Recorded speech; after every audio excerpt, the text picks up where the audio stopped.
The Matrix guy and the Agent Smith. Mr. Anderson. Say again? Elrond. Yeah. Mr. Anderson. Mr. Anderson, I'm sorry. Oh, I'm so embarrassed. Wasn't he V? Yes. Yes. I was going to say Priscilla, Queen of the Desert. Remember who Hugo Weaving is?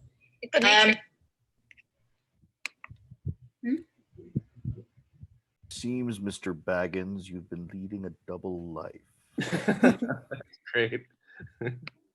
He's in Lord of the Rings, right? Yeah. He's Elrond. Yeah. And Okay. therefore in The Hobbit, too. Yeah. Oh, I'm not mistaken. He is Agent Smith. Yes. Oh, yes. So Yeah. yeah. Hence Weldon's brilliant quotation.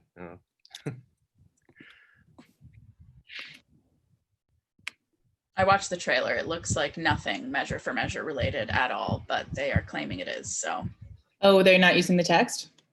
no. Oh, It doesn't appear they're using the plot, but they're using Shakespeare and also the title. So, I'm confused. That's a bold. Inspired by? Asterisk. Yeah. Multiple asterisks. Yeah. I mean, I'm pretty. sort of maybe could be. thing. Saw Folger do this with marionettes, and it was like surprisingly cool. Interesting. I'm sure there's like a commentary. Oh, But not master everyone was in type. there. Like the Duke was a real person, and Angela okay. was a real person. Everybody else was marionettes. That makes even more sense. Right. A nice collection of frying pans. It's like all sort of in, yes. Oh, And they're all like a very different shapes. Oh, you got another one. Killing the game. One of them almost looks like it has a clock face. I figured after the Bulls cooking show last week that I could, or maybe 2 weeks ago, I could do one this week. There is, yeah, it's One of them is a clock. There is a clock too. I know there is an actual clock. I wouldn't assume you put that on the burner. the one beside it. Oh, yeah, I see it. Love that there's now a cooking show spinoff. It's great. Like somebody should have been cooking for Titus. That would have been. Titus Andronicus cooking show. Yeah. Classic. I mean, oh, sorry, go ahead. Oh no, I was not saying anything important. I was just going to say pie was eaten.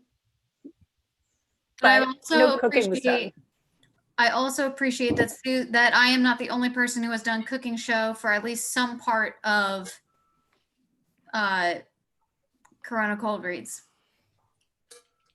I am not the only cooking show person here. Thank you, Susan. You're welcome. Okay, who's ready to do the roll call? Yes, ma'am. Yeah. Yeah. Okay. Okay. Duke I can't do it. Vincencio. I'm going to call you the Duke. Nicanor Combo. Hello, friends. Hello. Aeschylus is Elizabeth Morris. Hello. Angelo is Steve Ross. Oh, hopefully you're muted. Yeah, you're muted. I'm going to trust that your mic works. Lucio is Anne Van Leeuwen. Hello. Hi. Whoops. First gentleman / Juliet is Melissa Wright. Hi. Second gentleman / Mariana is Gabby Grace. Hi. Mistress Overdone is Nicole Falgu. Hello. Pompey is Tori Urquhart. Howdy. Claudio is Mark Crater. Hello. Provost is Aaron Eldershaw. Yo. Friar Thomas is Christopher Prentice. Hello. Our Isabella is Saya Floyd. Hello. Francisca / Aborson is Shaylin McFall. Hello. It's a great name. Elbow is Laura Hubbard. Hello.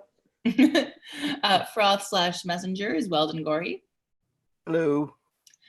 Justice / Barnadine, Susan Bond. Hello. And servant / Friar Peter is Miriam Bachman. Hello. Okay. So if everybody's ready to go, measure for measure. Act 1, Scene 1, an apartment in the Duke's palace. Enter Duke Vincencio, Aeschylus, lords, and attendants. Pardon, just scrolling to the top of the script.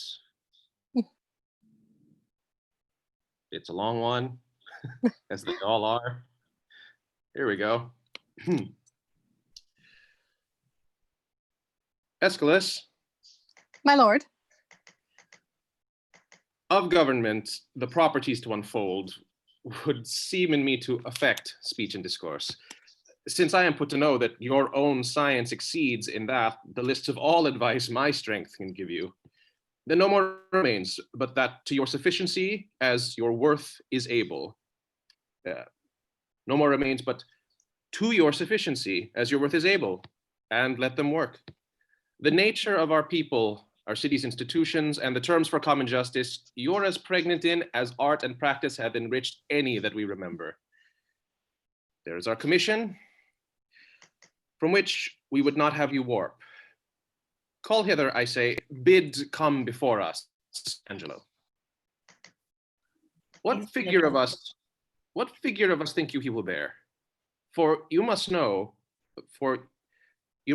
we have with special soul elected him, our absence to supply.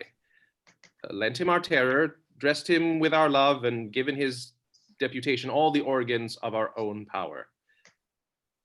What think you of it? If any in Vienna be of worth to undergo such ample grace and honor, it is Lord Angelo. Look where he comes. Enter Angelo. Always obedient to your grace's will, I come to know your pleasure. Angelo, there is a kind of character in thy life that to the observer doth thy history fully unfold. Thyself and thy belongings are not thine own so proper as to waste thyself upon thy virtues, they on thee. Heaven doth with us as we with torches do, not light them for themselves. For if our virtues did not go forth of us, 'twere all alike as if we had them not. Spirits are not finely touched, but to fine issues, nor nature never lends the smallest scruples of her excellence, but like a thrifty goddess, she determines herself the glory of a creditor, both thanks and use. But I do bend my speech to one that can my part in him advertise. Hold therefore. Angelo, in our remove, be thou at full ourself. Mortality and mercy in Vienna live in thy tongue and heart. Old Aeschylus, though first in question, is thy secondary. Take thy commission. Now, good my lord, let there be some more test made of my metal before so noble and so great a figure be stamped upon it. No more evasion. We have with a leavened and prepared choice proceeded to you. Therefore take your honors. Our haste from hence is of so quick condition that prefers itself and leaves unquestioned matters of needful value. We shall write to you, as time and our concernings shall importune, how it goes with us, and do look to know what doth befall you here. So, fare you well. To the hopeful execution do I leave you of your commissions. Yet give leave, my lord, that we may bring you something on the way. My haste may not admit it, nor need you on mine honor have to do with any scruple. Your scope is as mine own, so to enforce or qualify the laws as to your soul seems good. Give me your hand. I'll privily away. I love the people, but do not like to stage me to their eyes. Though it do well, I do not relish well their loud applause and aves vehement, nor do I think the man of safe discretion that does affect it. Once more, fare you well. The heavens give safety to your purposes. Lead forth and bring you back in happiness. I thank you. Fare you well. Exit. I shall desire you, sir, to give me leave to have free speech with you. And it concerns me to look into the bottom of my place. A power I have, but of what strength and nature I am not yet instructed. 'Tis so with me. Let us withdraw together, and we may soon our satisfaction have touching that point. I'll wait upon your honor. Excellent. Scene 2, a street. Enter Lucio and 2 gentlemen. If the Duke with the other dukes comes not to composition with the King of Hungary, why then all the dukes fall upon the king. Heaven grant us its peace, but not the King of Hungary's. Amen. Thou concludest like the sanctimonious pirate that went out to sea with the 10 commandments, but scraped one out of the table. Thou shalt not steal? Aye, that he raised. Why, 'twas a commandment to command the captain and all the rest from their functions. They put forth to steal. There's not a soldier of us all that in the Thanksgiving before meat do relish the petition well that prays for peace. I never heard any soldier dislike it. I believe thee, for I think thou never wast where grace was said. No? A dozen times at least. What, in meter? In any proportion or in any language. I think, or in any religion. Aye, why not? Grace is grace, despite all controversy, as, for example, thou thyself art a wicked villain, despite of all grace.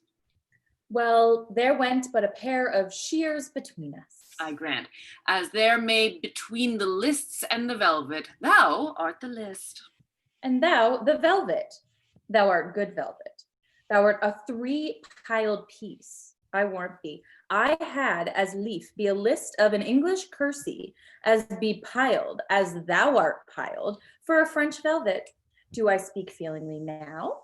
I think thou dost. And indeed, with most painful feeling of thy speech, I will, out of thine own confession, learn to begin thy health, but whilst I live, forget to drink after thee. I think I have done myself wrong, have I not? Yes, that thou hast, whether thou art tainted or free. Behold, behold, where Madam Mitigation comes. I have purchased as many diseases under her roof as come to... To what, I pray? Judge. To $3,000 a year. Aye, and more. French crown more. Thou art always figuring diseases in me, but thou art full of error. I am sound. Nay, not as one would say healthy, but so sound as things that are hollow. Thy bones are hollow. Impiety has made a feast of thee. Enter Mistress Overdone. How now? Which of your hits has the most profound sciatica? Well, well, there's one yonder arrested and carried to prison was worth 5,000 of you all. Who's that, I pray thee?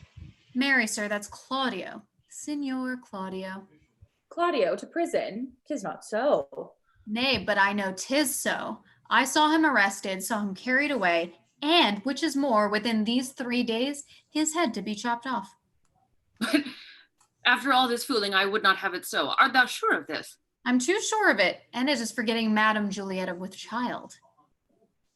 Believe me, this may be. He promised to meet me 2 hours since, and he was ever precise in promise-keeping.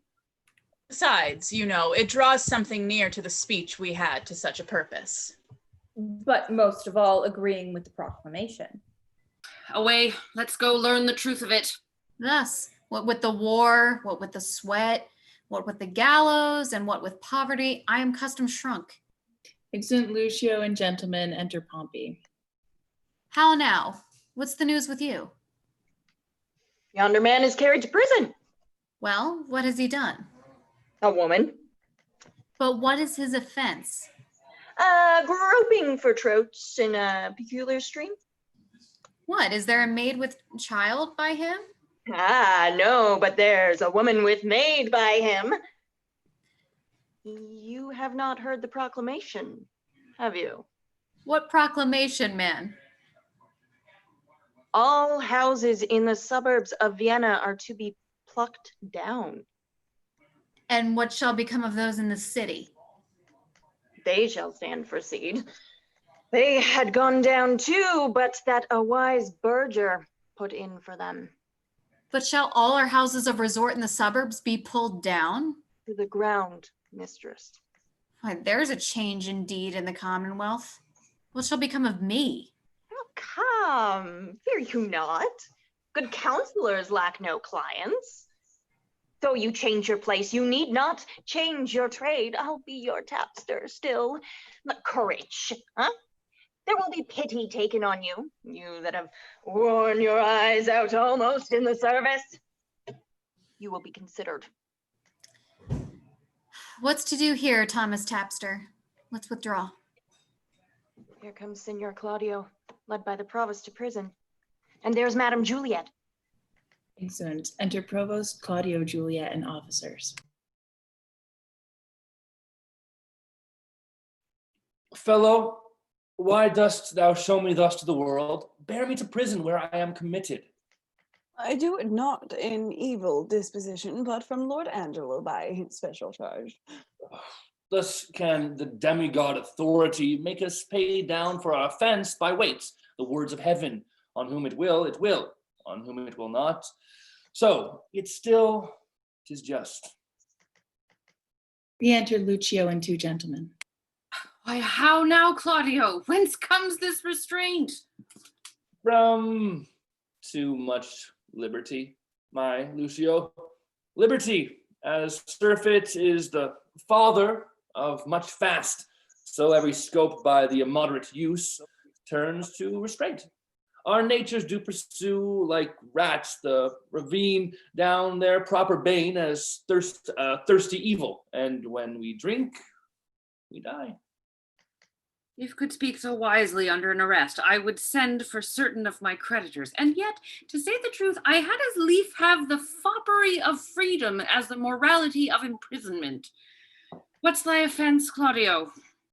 What but to speak of would offend again. What? Is it murder? No. Lechery. Call it so. Away, sir, you must go. One word. Good friend, Lucio, a word with you. 100 if they'll do you any good. Is lechery so looked after? Thus stands it with me. Upon a true contract, I got possession of Giulietta's bed. You know the lady, she is fast my wife, save that we do the denunciation lack of outward order. This we came not to only for propagation of a dower remaining in the coffer of her friends, from whom we thought it meet to hide our love till time had made them for us.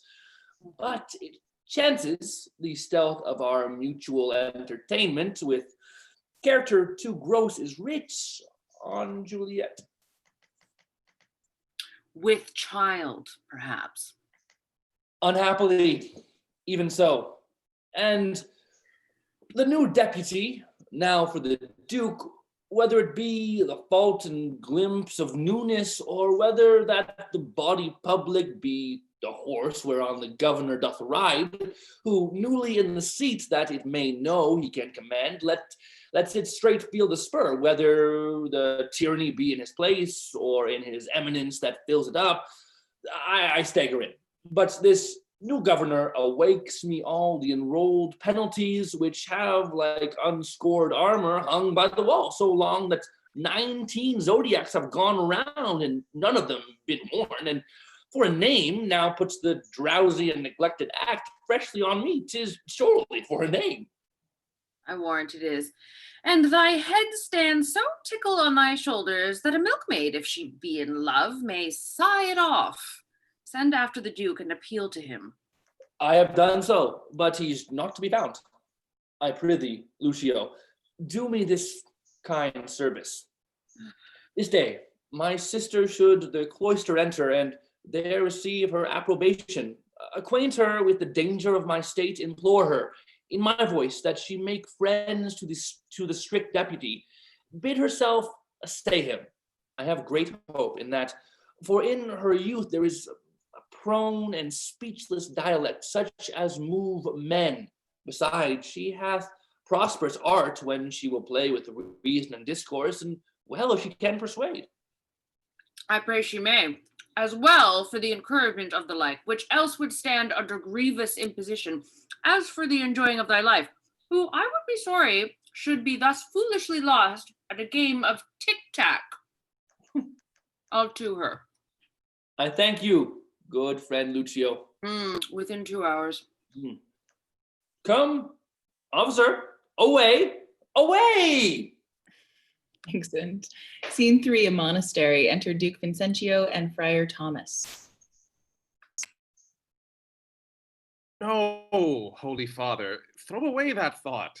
Believe not that the dribbling dart of love can pierce a complete bosom.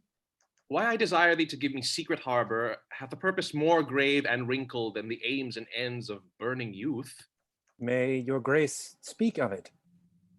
My holy sir, none better knows than you how I have ever loved the life removed, and held in idle price to haunt assemblies where youth and cost and witless bravery keeps. I have delivered to Lord Angelo, a man of stricture and firm absence, my absolute power and place here in Vienna. And he supposes me travel to Poland, for so I have strewed it in the common ear, and so it is received. Now, pious sir, you will demand of me why I do this. Gladly, my lord. We have strict statutes and most biting laws, the needful bits and curbs to headstrong weeds, which, for this 19 years, we have let slip, even like an o'ergrown lion in a cave that goes not out to prey. Now, as fond fathers, having bound up the threatening twigs of birch only to stick it in their child's sight for terror, not to use, in time the rod becomes more mocked than feared. So our decrees, dead to infliction, to themselves are dead. Liberty plucks justice by the nose. The baby beats the nurse, and quite athwart goes all decorum. It rested in your grace to unloose this tied-up justice when you pleased. And in your more dreadful would it seem than in Lord Angelo. I do fear too dreadful. Sith 'twas my fault to give the people scope, 'twould be my tyranny to strike and gall them for what I bid them do. For we bid this be done when evil deeds have their permissive pass and not their punishment. Therefore, indeed, my father, I have on Angelo imposed the office, who may, in the ambush of my name, strike home, and yet my nature never in the fight to do in slander. And to behold his sway I will, as to a brother of your order, visit both prince and people. Therefore I prithee, supply me with the habit and instruct me how I may formally in person bear me like a true friar. More reasons for this action at our most leisure shall I render you. Only this one. Lord Angelo is precise, stands at a guard with envy, scarce confesses that his blood flows, or that his appetite is more to bread than stone. Hence shall we see, if power changes purpose, what our seamers be. Excellent. Scene 4, a nunnery. Enter Isabella and Francisca. And have you nuns no farther privileges? Are these not large enough? Yes, truly, I speak not as desiring more, but rather wishing a more strict restraint upon the sisterhood, the votarist of St. Clair. Ooh, peace be in this place. Who's that which calls? It is a man's voice. Gentle Isabella, turn the key and know his business of him. You may, I may not. You are yet unsworn. When you have vowed, you must not speak with men, but in the presence of the prioress. Then, if you speak, you must not show your face. Or if you show your face, you must not speak. He calls again. I pray you answer him. Peace and prosperity, who's it that calls? Hail, virgin, if you be. As those cheek roses proclaim, you are no less. Can you so stead me as to bring me to the sight of Isabella, a novice of this place, and the fair sister to her unhappy brother Claudio?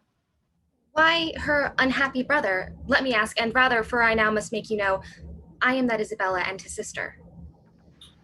Gentle and fair, your brother kindly greets you. Not to be weary with you, he's in prison. Woe me, for what?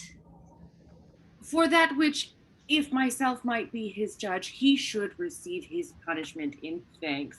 He hath got his friend with child. Sir, make me not your story. It is true. I would not, though 'tis my familiar sin with maids to seem the lapwing and to jest, tongue far from heart, play with all virgins. So I told you as a thing enskied and sainted by your announcement, an immortal spirit, and to be talked with in sincerity as with a saint. You do blaspheme the good in mocking me. Do not believe it. Fewness and truth, 'tis thus. Your brother and his lover have embraced. As those that feed grow full, as blossoming time that from the seedness the bare fallow brings to teeming foison, even so her plenteous womb impresseth his full tilth and husbandry. Someone with child by him. My cousin Juliet? Is she your cousin?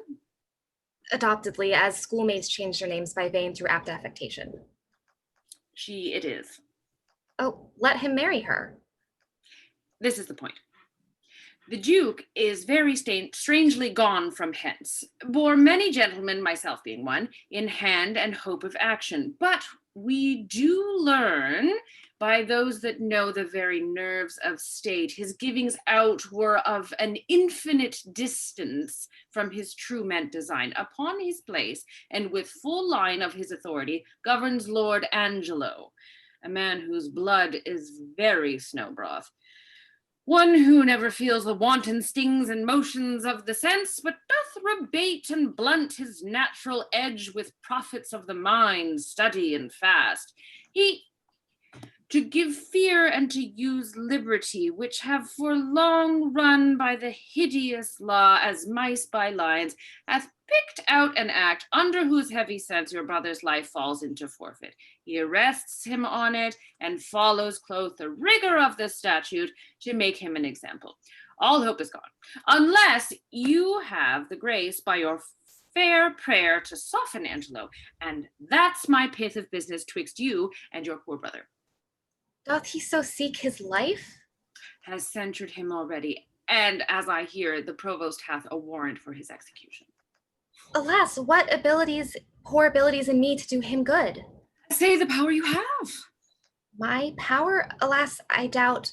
Our doubts are traitors, and make us lose the good we oft might win by fearing to attempt. Go to Lord Angelo, and let him learn to know, when maidens sue, men give like gods. But when they weep and kneel, all their petitions are as freely theirs as they themselves would owe them. I'll see what I can do.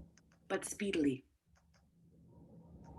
I will about it straight. No longer staying but to give the mother notice of my affair. I humbly thank you. Commend me to my brother soon at night. I'll send him certain word of my success. I take my leave of you. Good sir, adieu. Exeunt.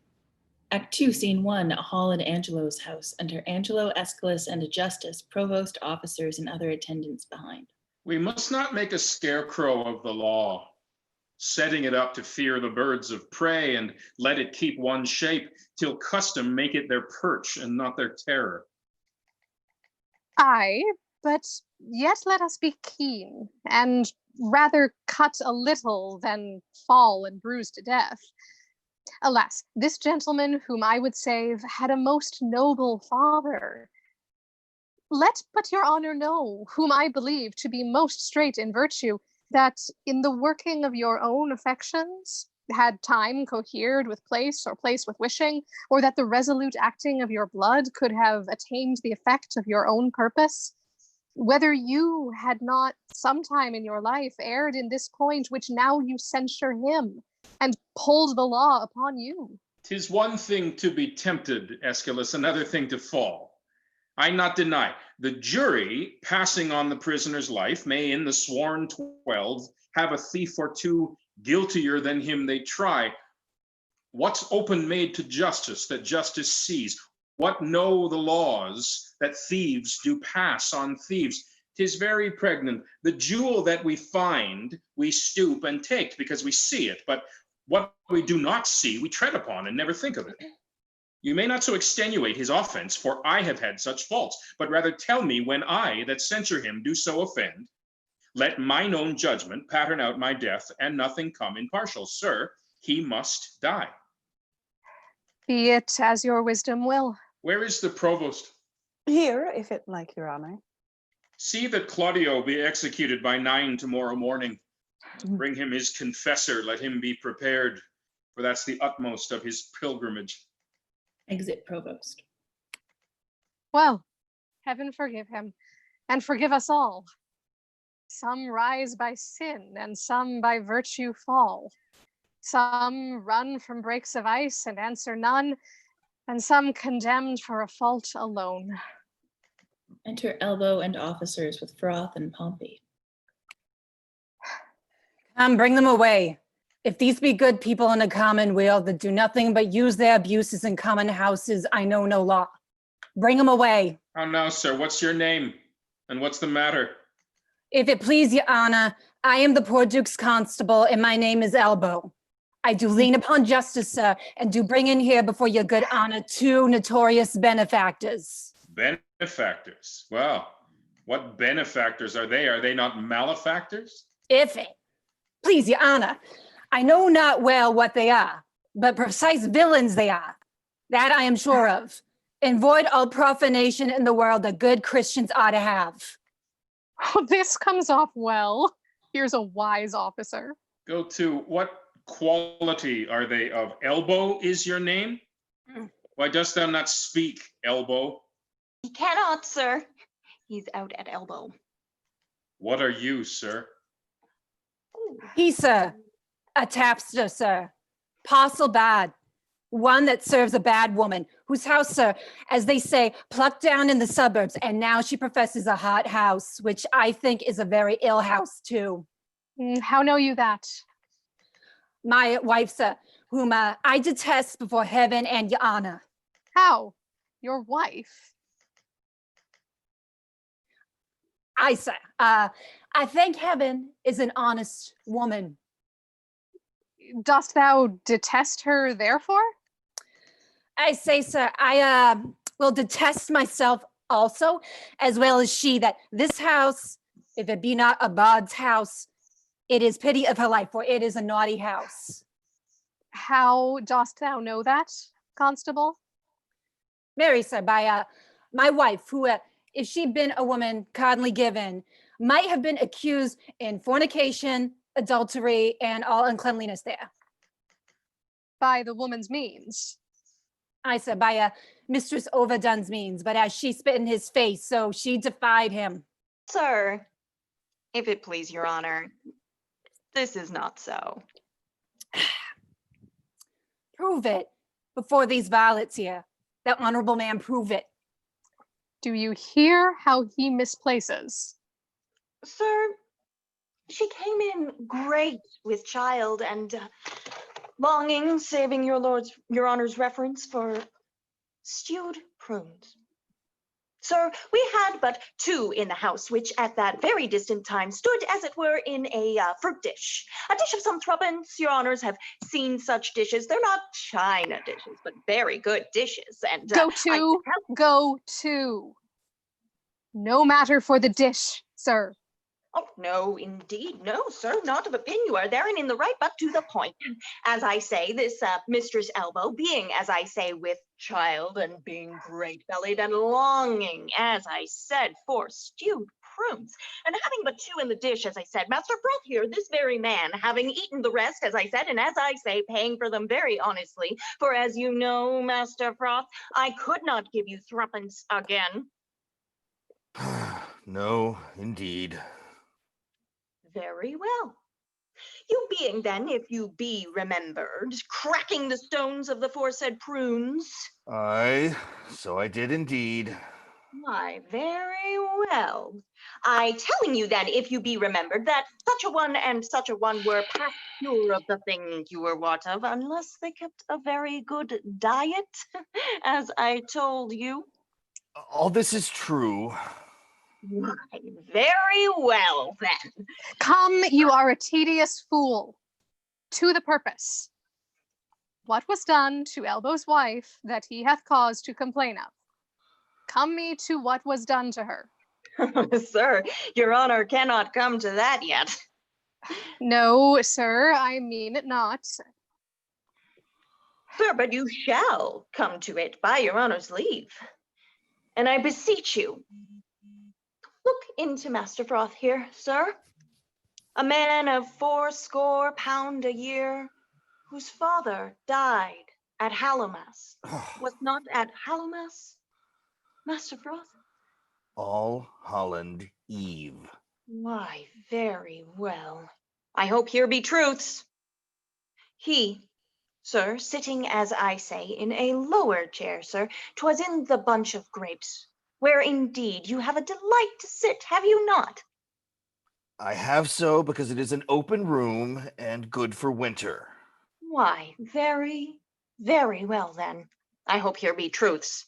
This will last out a night in Russia when nights are longest there. I'll take my leave and leave you to the hearing of the cause, hoping you'll find good cause to whip them all. I think no less. Good morrow to your lordship. Exit Angelo.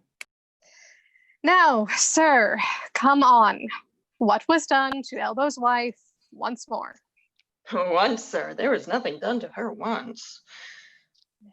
I beseech you, sir, ask what this man did to my wife. I beseech your honor, ask me. Well, sir, what did this gentleman to her? I beseech you, sir, look into this gentleman's face. Good Master Froth, look upon his honor, 'tis for a good purpose.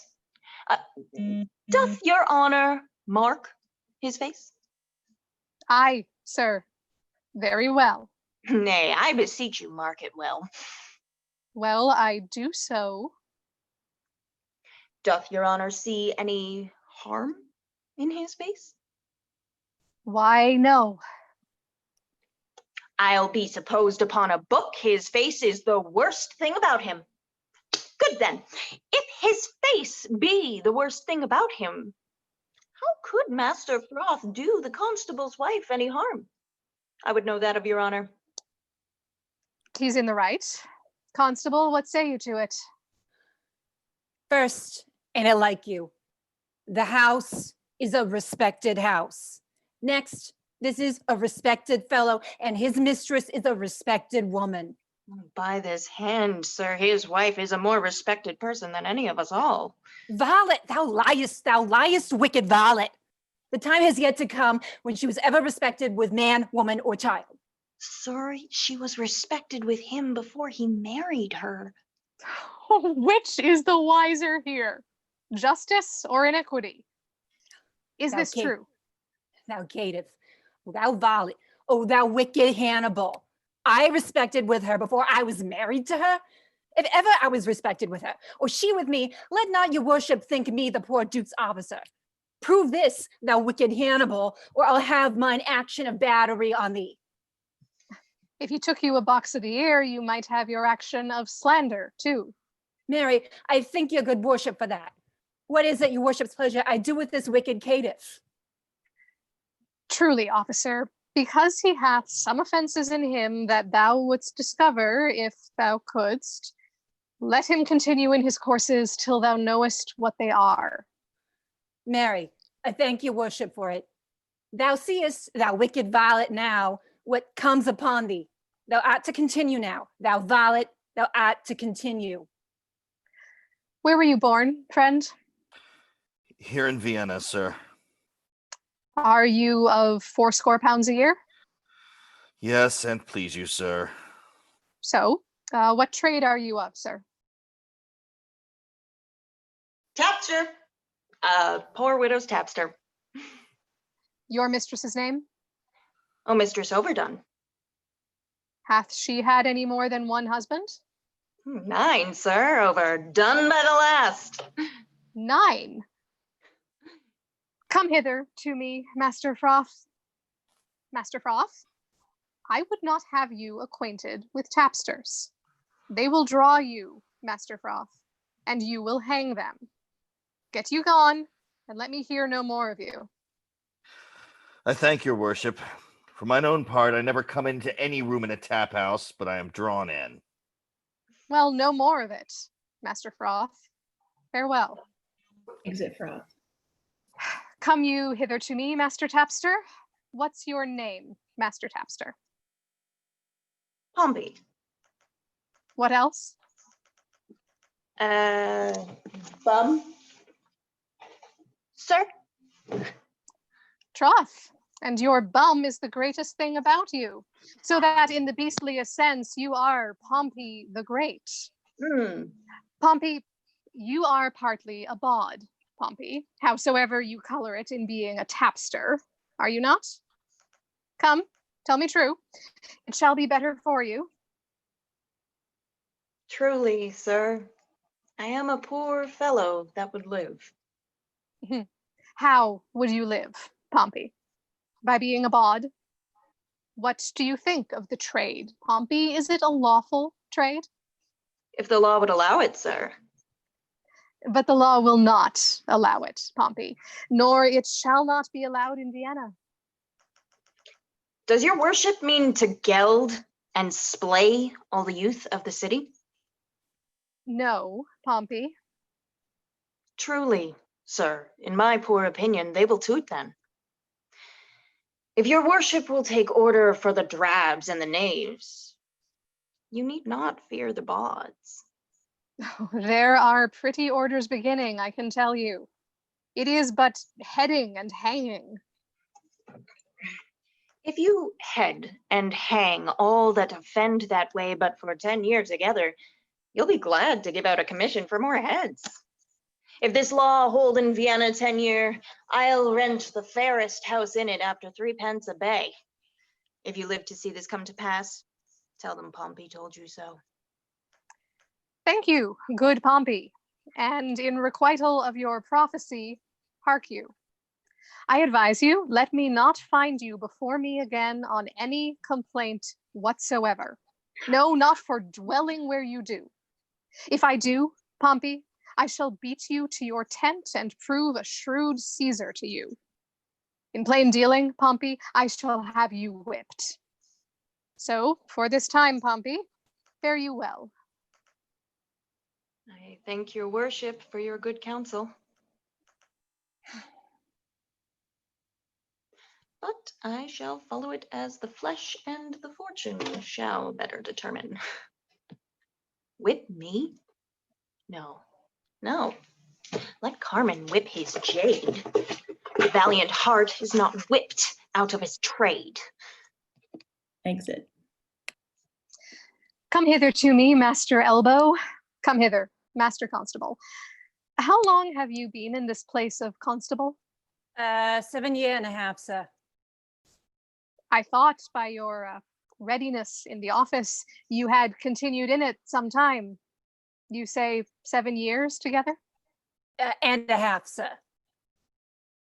Alas, it hath been great pains to you. They do you wrong to put you so oft upon it. Are there not men in your ward sufficient to serve it? Faith, sir, few of any wit in such matters as they are chosen, but they are glad to choose me for them. I do it for some piece of money and go through with all. Look you, bring me in the names of some 6 or 7, the most sufficient of your parish. To your worship's house, sir? To my house. Fare you well. Exit Elbow. What's o'clock, think you? 11, sir. I pray you, home to dinner with me. I humbly thank you. It grieves me for the death of Claudio, but there's no remedy. Lord Angelo is severe.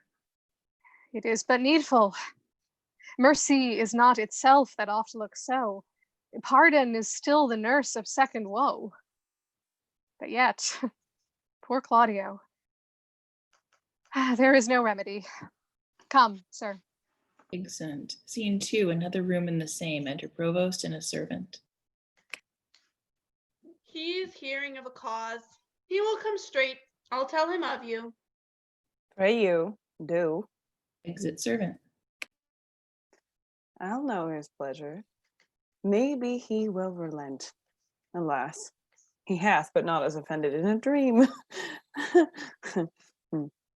all sex, all ages smack of this vice, and he to die for it. Oof. Enter Angelo. Now, what's the matter, Provost? Is it your will Claudio shall die tomorrow? Did not I tell thee yea? Hadst thou not order? Why dost thou ask again? Lest I might be too rash. Under your good correction, I have seen when, after execution, judgment hath repented, or is his doom. Go to, let that be mine. Do you your office, or give up your place, and you shall well be spared.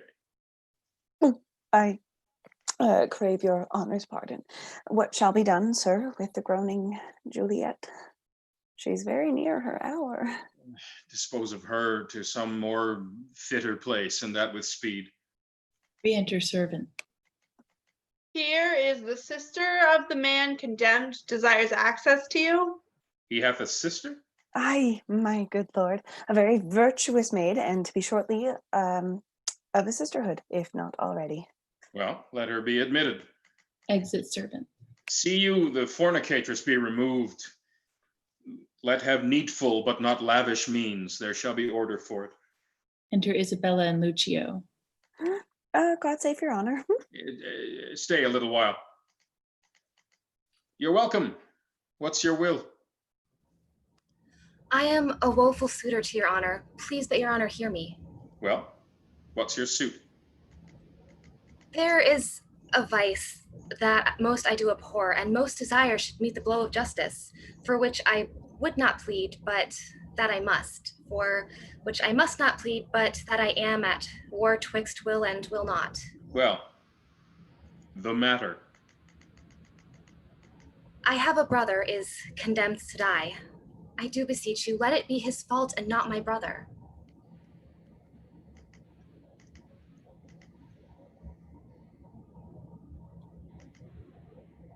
Condemn the fault and not the actor of it. Why, every fault's condemned ere it be done. Mine were the very cipher of a function to find the faults whose fine stands in record and let go by the actor. Oh, just but severe law. I had a brother then. Heaven keep your honor. If not or so, do him again, entreat him. Kneel down before him, hang upon his gown. You are too cold. If you should meet a pin, you could not with more tame a tongue desire it. To him, I say. Must he needs die? Maiden, no remedy. Yes. I do think that you might pardon him, and neither heaven nor man grieve at the mercy. I will not do it.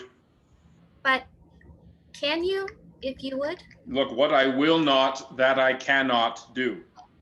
But might you do it, and do the world no wrong if your heart were touched with that remorse as mine is to him? He's sentenced. 'Tis too late. You are too cold. Too late? Why, no, that I do speak a word may call it back again. Well, believe this. No ceremony that to great ones longs, not the king's crown, nor the deputed sword, the marshal's truncheon, nor the judge's robe, become them half so good a grace as mercy does. If he had been as you and you as he, you would have slipped like him, but he like you would not have been so stern. Pray you, be gone. I would to heaven I had your potency, and you were Isabel. Should it then be thus? No, I would tell what 'twere to be a judge and what a prisoner. Touch him. There's the vein. Your brother is a forfeit of the law, and you but waste your words. Alas, alas, why all the souls that were forfeit ones, and he that might the vantage best be took, found about the remedy. How would you be if he were, which is the top of judgment, should be a judge as you are? Oh, think on that, and mercy then will breathe within your lips like man new made. Be you content, fair maid. It is the law, not I, condemn your brother. Were he my kinsman, brother, or my son, it should be thus with him. He must die tomorrow. Tomorrow? Oh, that's sudden. Spare him. Spare him. He's not prepared for death. Even for our kitchens we kill the fowl of season. Shall we serve heaven with less respect than we do minister our gross selves? Good my lord, bethink you. Who is it that hath died for this offense? There's many have committed it. Oh, well said. The law hath not been dead, though it hath slept. Those many had not dared to do that evil if the first that did the edict infringe had answered for his deed. Now 'tis awake, takes note of what is done, and like a prophet, looks in a glass that shows what future evils either new or by remissness new conceived, and so in progress to be hatched and born, are now to have no successive degrees, but ere they live, to end. Yet, show some pity. I show it most of all when I show justice. For then I pity those I do not know, which a dismissed offense would after gall, and do him right, that answering one foul wrong, lives not to act another. Be satisfied.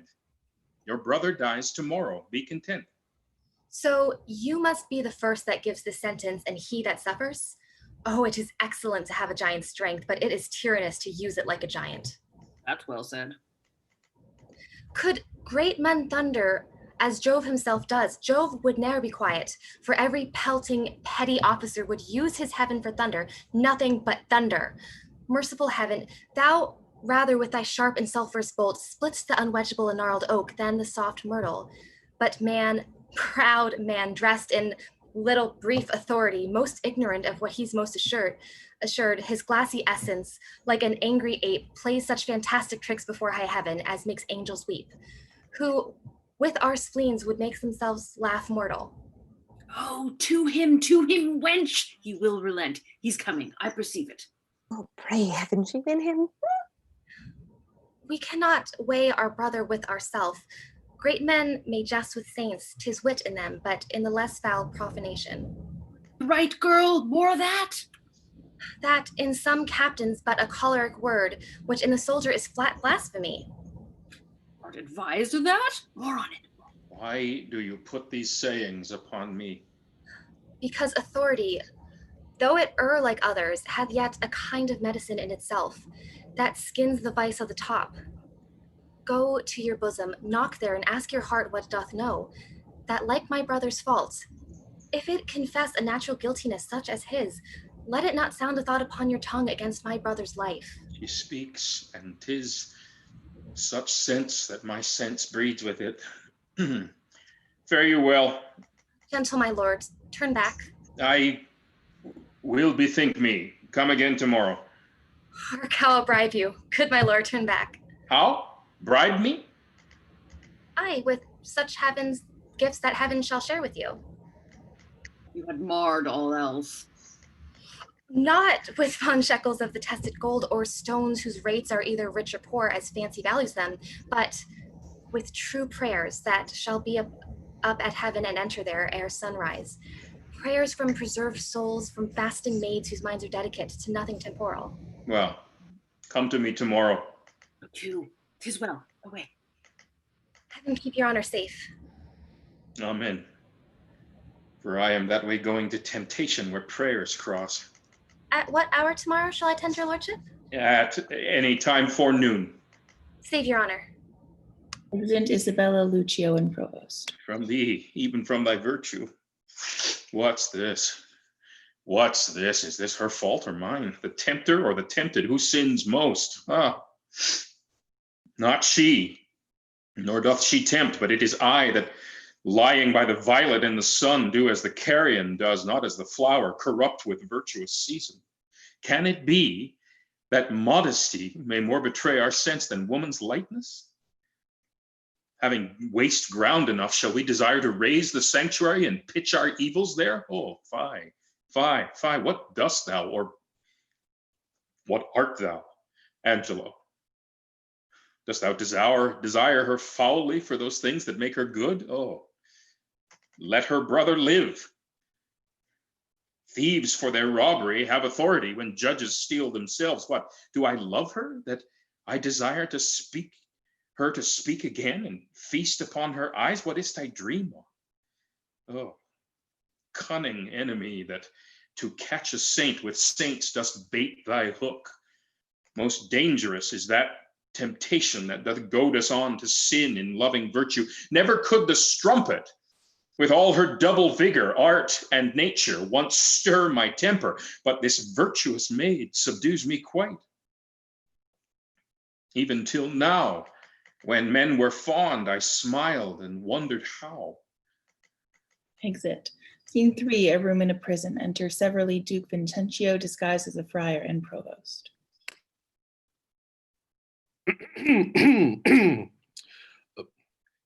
Hail to you, Provost. So I think you are. I am the provost. What is your will, good friar? Bound by my charity and my blessed order, I come to visit the afflicted spirits here in the prison.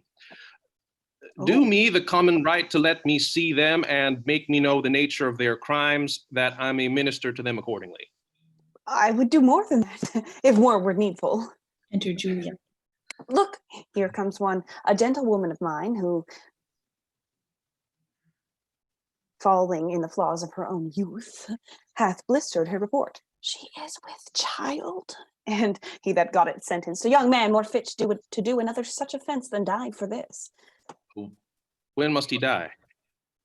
As I do think tomorrow, I have provided for you. Stay a while, and you shall be conducted. Repent you, fair one, of the sin you carry? I do, and bear the shame most patiently. I'll teach you how you shall arraign your conscience and try your penitence, if it be sound or hollowly put on. I'll gladly learn. To love you the man that wronged you. Yes, as I love the woman that wronged him. So then it seems your most offenseful act was mutually committed. Mutually. Well, then was your sin of heavier kind than his? I do confess it and repent it, Father. 'Tis meet so, daughter. But lest you do repent, as that the sin hath brought you to this shame, which sorrow is always toward ourselves, not heaven, showing we would not spare heaven as we love it, but as we stand in fear. I do repent me as it is an evil and take the shame with joy.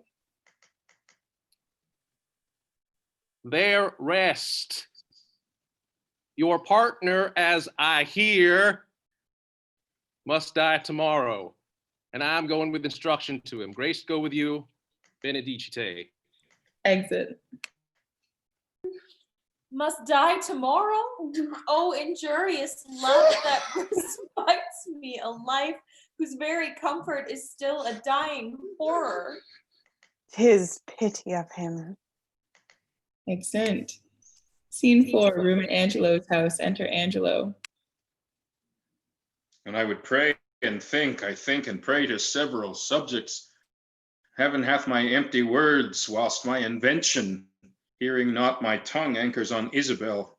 Heaven in my mouth, as if I did but only chew his name, and in my heart the strong and swelling evil of my conception. The state whereon I studied is like a good thing being often read, grown feared and tedious. Yea, my gravity, wherein let no man hear me, I take pride, could I with boot change for an idle plume, which the air beats for vain. Oh, place, oh, form. How often dost thou with thy case, thy habit wrench off from fools, and tie the wiser souls to thy false seeming. Blood, thou art blood. Let's write good angel on the devil's horn, 'tis not the devil's crest. Enter a servant. How now? Who's there? One Isabel, a sister, desires access to you. Teach her the way. Oh, heavens. Why does my blood thus muster to my heart, making both it unable for itself and dispossessing all my other parts of necessary fitness? So play the foolish throngs with one that swoons, come all to help him, and so stop the air by which he should revive. And even so the general, subject to a well-wished king, quit their own part, and in obsequious fondness crowd to his presence, where their untaught love must needs appear offense. Enter Isabella. How now? Fair maid, I am come to know your pleasure. that you might know it would much better please me than to demand what 'tis. Your brother cannot live. Even so, heaven keep your honor. Yet he may live a while, and it may be as long as you or I. Yet he must die. Under your sentence. Yea. When, I beseech you, that in his reprieve longer or shorter, he may be so fitted that his soul sicken not. Ah, fie these filthy vices. It were as good to pardon him that hath from nature stolen a man already made, as to remit their saucy sweetness that do coin heaven's image in stamps that are forbid. 'Tis all as easy falsely to take away a life, a true maid, as to put metal in restrained means to make a false one. 'Tis set down so in heaven, but not in earth. Say you so? Then I shall pose you quickly. Which had you rather, that the most just law now took your brother's life, or to redeem him, give up your body to such sweet uncleanness as she that he hath stained? Sir, believe this, I had rather give my body than my soul. I talk not of your soul. Our compelled sins stand more for number than for account. How say you? Nay, I'll not warrant that, for I can speak against a thing I say. Answer to this. I, now the voice of the recorded law, pronounce a sentence on your brother's life. Might there not be a charity in sin to save this brother's life? Please you to do it. I'll take it as a peril to my soul. It is no sin at all, but charity. Pleased you do it at your peril of your soul, were equal poise of pit, sin, and charity. That I do beg his life, if it be sin. Heaven let me bear it. You granting of my suit, if that be sin, I'll make it my more in prayer to have it added to the faults of mine, and nothing of your answer. Nay, but hear me. Your sense pursues not mine. Either you are ignorant or seem so craftily, and that's not good. Let me be ignorant and in nothing good, but graciously to know I am no better. Thus wisdom wishes to appear most bright when it doth tax itself. As these black masks proclaim an enshield beauty 10 times louder than beauty could displayed. But mark me, to be received plain, I'll speak more gross. Your brother is to die. So. And his offense is so, as it appears, accountant to the law upon that pain. True. Admit no other way to save his life, as I subscribe not that nor any other, but in the loss of question, that you, his sister, finding yourself desired of such a person whose credit with the law or own great place could fetch your brother from the manacles of the all-building law, and that there were no earthly means to save him, but that either you must lay down the treasures of your body to this supposed, or else to let him suffer. What would you? As much for my poor brother as myself. That is, were I under the terms of death, the impression of keen whips I'll wear as rubies, and strip myself to death as to a bed that longing have been sick for ere I'll yield my body up to shame. Then must your brother die. And 'twere the cheaper way. Better it were a brother died at once than that a sister by redeeming him should die forever. Were not you then as cruel as the sentence that you have slandered so? Ignominy and ransom and free pardon are of two houses. Lawful mercy is nothing kin to foul redemption. You seemed of late to make the law a tyrant, and rather prove the slighting of your brother a merriment than a vice. Oh, pardon me, my lord, if aught falls out. To have what we would have, we speak not what we mean. I something do excuse the thing I hate for his advantage that I dearly love. We are all frail. Else let my brother die, if not a feodary, but only he owe and succeed thy weakness. Nay, women are frail too. Aye, as the glasses where they view themselves, which are as easily broke as they make forms. Women, help heaven, men their creation mar in profiting by them. Nay, call us 10 times frail, for we are soft as our complexions are, and credulous to false prints. I think it well, and from this testimony of your own sex, since I suppose we are not made to be no stronger than faults may shake our frames, let me be bold. I do arrest your words. Be that you are, that is a woman. If you be more, you're none. If you be one, as you are well expressed by all external warrants, show it now by putting on the destined livery. I have no tongue but one. Gentle my lord, let me entreat you speak the former language. Plainly conceive. I love you. My brother did love Juliet, and you tell me that he shall die for it. He shall not, Isabel, if you give me love. I know your virtue hath a license in it, which seems a little fouler than it is to pluck on others. Believe me, on mine honor, my words express my purpose. Little honor to be much believed, and most pernicious purposes. Seeming, I will proclaim thee, Angelo. Look for it. Sign me a present pardon for my brother, or with an outstretched throat, I'll tell the world aloud what man thou art. Who will believe thee, Isabel? My unsoiled name, the austereness of my life, my vouch against you, and my place in the state will so your accusation overweigh that you shall stifle in your own report and smell of calumny. I have begun, and now I give my sensual race the rein. Fit thy consent to my sharp appetite. Lay by all nicety and prolixious blushes that banish what they sue for. Redeem thy brother by yielding up thy body to my will. Or else he must not only die the death, but thy unkindness shall his death draw out to lingering sufferance.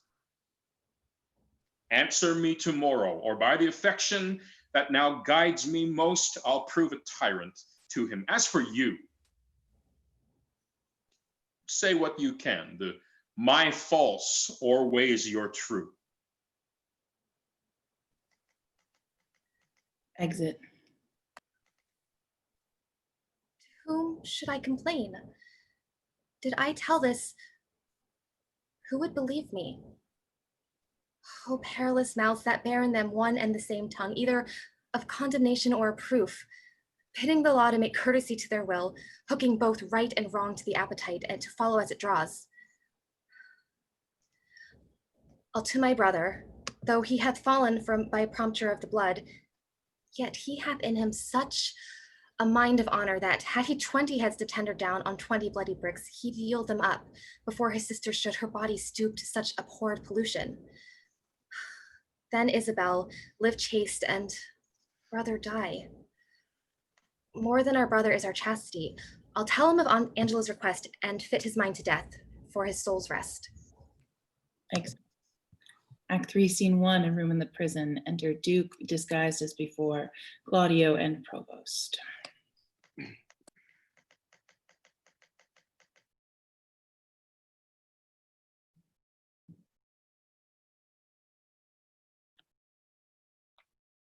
So then, you hope a pardon from Lord Angelo?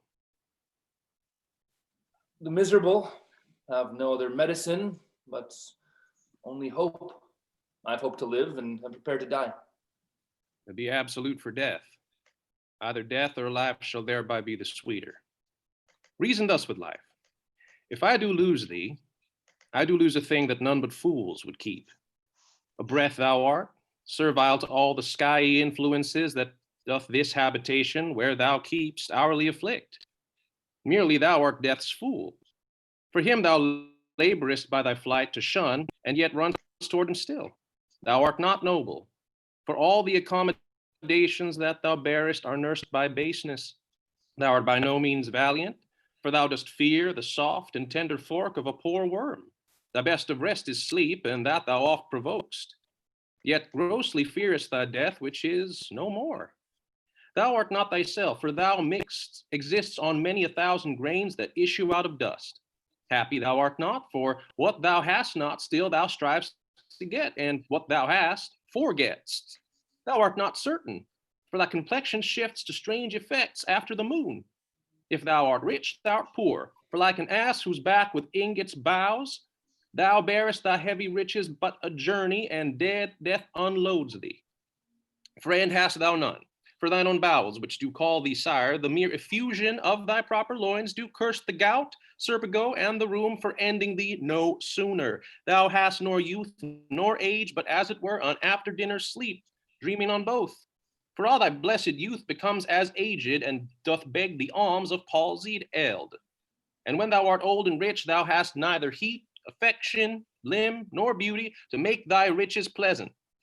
Yet what's yet in this that bears the name of life? Yet in this life lie hid mo 1,000 deaths. Yet death we fear, that makes these odds all even. I humbly thank you. To sue to live, I find I seek to die, and seeking death, find life. Let it come on. What ho? Peace here, grace and good company. Who is there? Come in. The wish deserves a welcome. Dear sir, ere long I'll visit you again.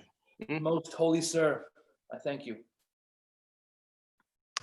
My business is a word or two with Claudio.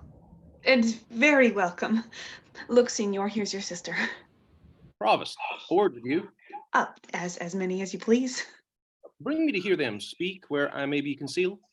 Present Duke and Provost. Now, sister, what's the comfort? Why, as all comforts are, most good indeed.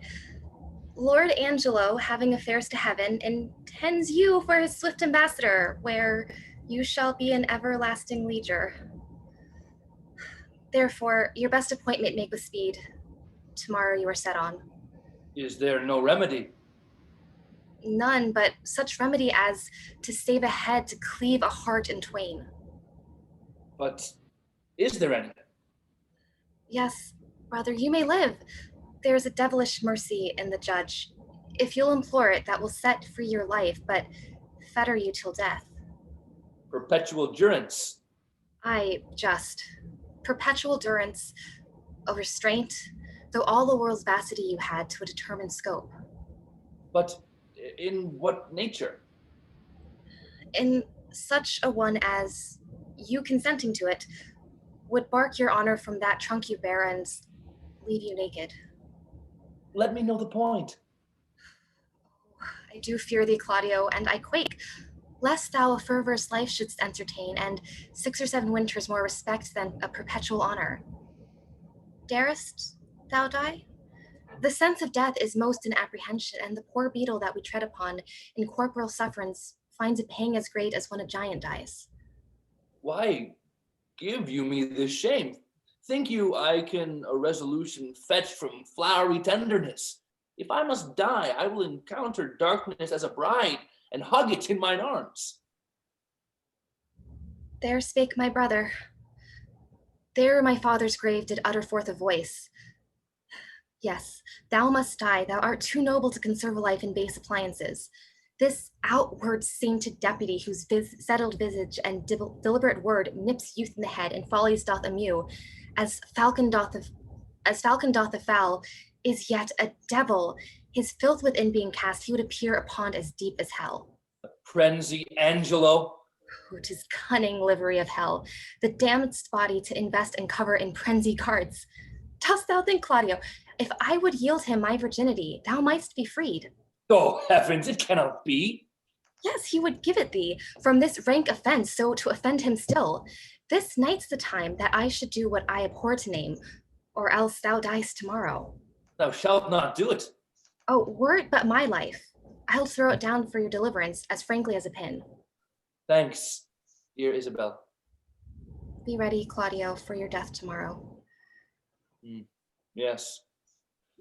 Has he affections in him that thus can make him bite the law by the nose when he would force it? Sure, it is no sin, or of the deadly 7, it is the least. Which is the least? If it were damnable, he being so wise, why would he for the momentary trick be perdurable, fined? Oh, Isabel. What says my brother? Death is a fearful thing. And shames life a hateful. Aye. But to die in go we know not where, to lie in cold obstruction and to rot. This sensible warm motion to become a kneaded clod, and the delighted spirits to bathe in fiery floods, or to reside in thrilling region of thick-ribbed ice, to be imprisoned in viewless winds and blown with restless violence round about the pendant world, or to be worse than worst of those that lawless and uncertain thought imagine howling. It is too horrible.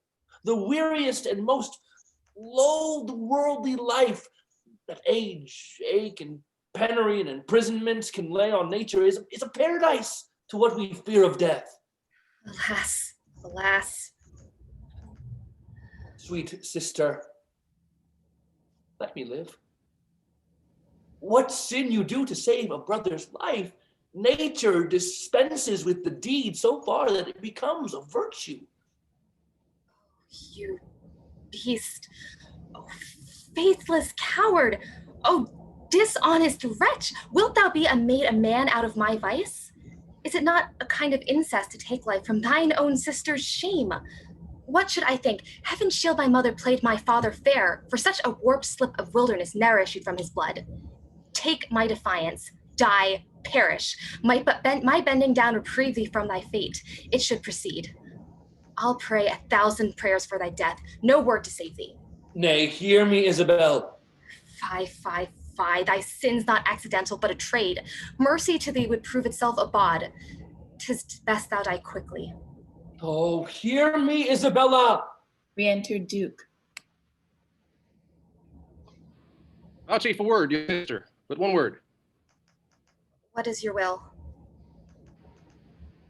Might you dispense with your leisure? I would by and by have some speech with you. The satisfaction I would is likewise to your own benefit. I have no superfluous leisure. My stay must be stolen out of other affairs, but I will attend you a while. Walks apart. Son, I have overheard what hath passed between you and your sister. Angelo had never the purpose to corrupt her, only he had made an essay of her virtue to practice his judgment with the disposition of natures. She, having the truth of honor in her, hath made him that gracious denial which he is most glad to receive. I am confessor to Angelo, and I know this to be true. Therefore, prepare yourself to death. Do not satisfy your resolution with hopes that are fallible. Tomorrow you must die. Go to your knees and make ready. Let me ask my sister pardon. I am so out of love with life that I will sue to be rid of it. I'll hold you there. Farewell. Provost, a word with you. Exit Claudio, re-enter Provost. What's your will, Father? That now you are come, you will be gone. Leave me a while with the maid. My mind promises with my habit no loss shall touch her by my company. In good time. Exit Provost, Isabella comes forward. The hand that hath made you fair hath made you good. The goodness that is cheap in beauty makes beauty brief in goodness. But grace, being the soul of your complexion, shall keep the body of it ever fair. The assault that Angelo hath made to you, fortune hath conveyed to my understanding, but that frailty hath examples for his falling. I should wonder at Angelo. How will you do to content this substitute and to save your brother? I am now going to resolve him. I had rather my brother die by the law than my son should be unlawfully born. But, oh, how much the good Duke is deceived in Angelo. If ever he return and I can speak to him, I will open my lips in vain or discover his government. That shall not be much amiss. Yet, as the matter now stands, he will avoid your accusation. He made trial of you only. Therefore, fasten your ear on my advisings. To the love I have in doing good, remedy presents itself. I do make myself believe that you may most uprighteously do a poor, wronged lady a merited benefit. Redeem your brother from the angry law, do no stain to your own gracious person, and much please the absent duke, if peradventure he shall ever return to have hearing of this business. Let me hear you speak farther. I have spirit to do anything that appears not foul in the truth of my spirit. Virtue is bold, and goodness never fearful. Have you not heard speak of Mariana, the sister of Frederick, the great soldier who miscarried at sea? I have heard of the lady, and good words went with her name. She should this Angelo have married, was affianced to her by oath, and the nuptial appointed, between which time of the contract and limit of the solemnity her brother Frederick was wrecked at sea, having in that perished vessel the dowry of his sister. But mark how heavily this befell to the poor gentlewoman. There she lost a noble and renowned brother, in his love toward her ever most kind and natural. With him, the portion and sinew of her fortune, her marriage dowry, with both her convenant husband, this well-seeming Angelo.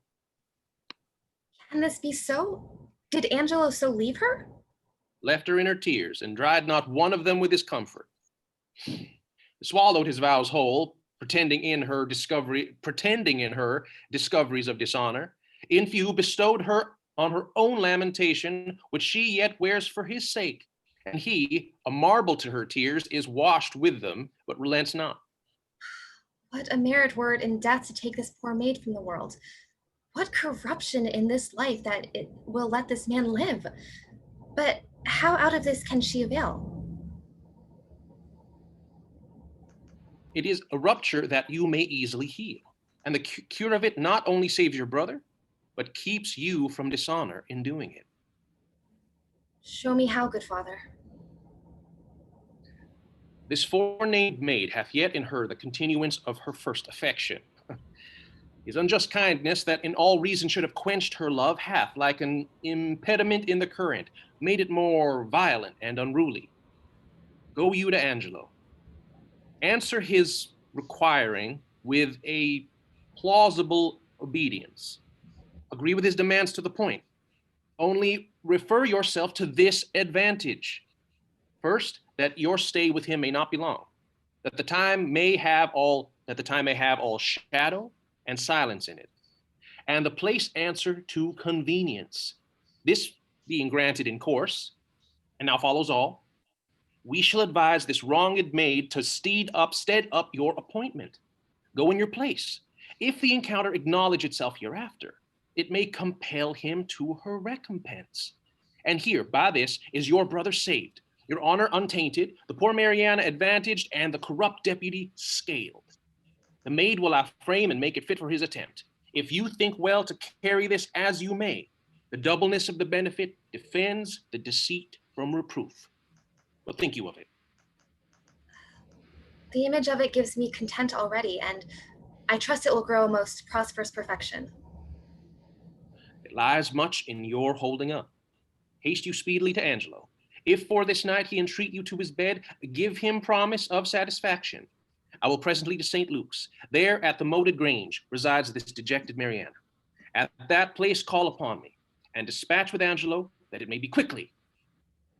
I thank you for this comfort. Fare you well, good father. Severally. Scene 2, the street before the prison. Enter on one side the Duke, disguised as before, on the other elbow and officers with Pompey. Knave, there be no remedy for it, but that you will needs buy and sell men and women like beasts. We shall have all the world drink brown and white bastard.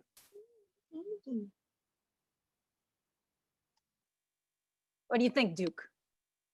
Oh. You got something to say? Pardon me, Constable. It's gracious me.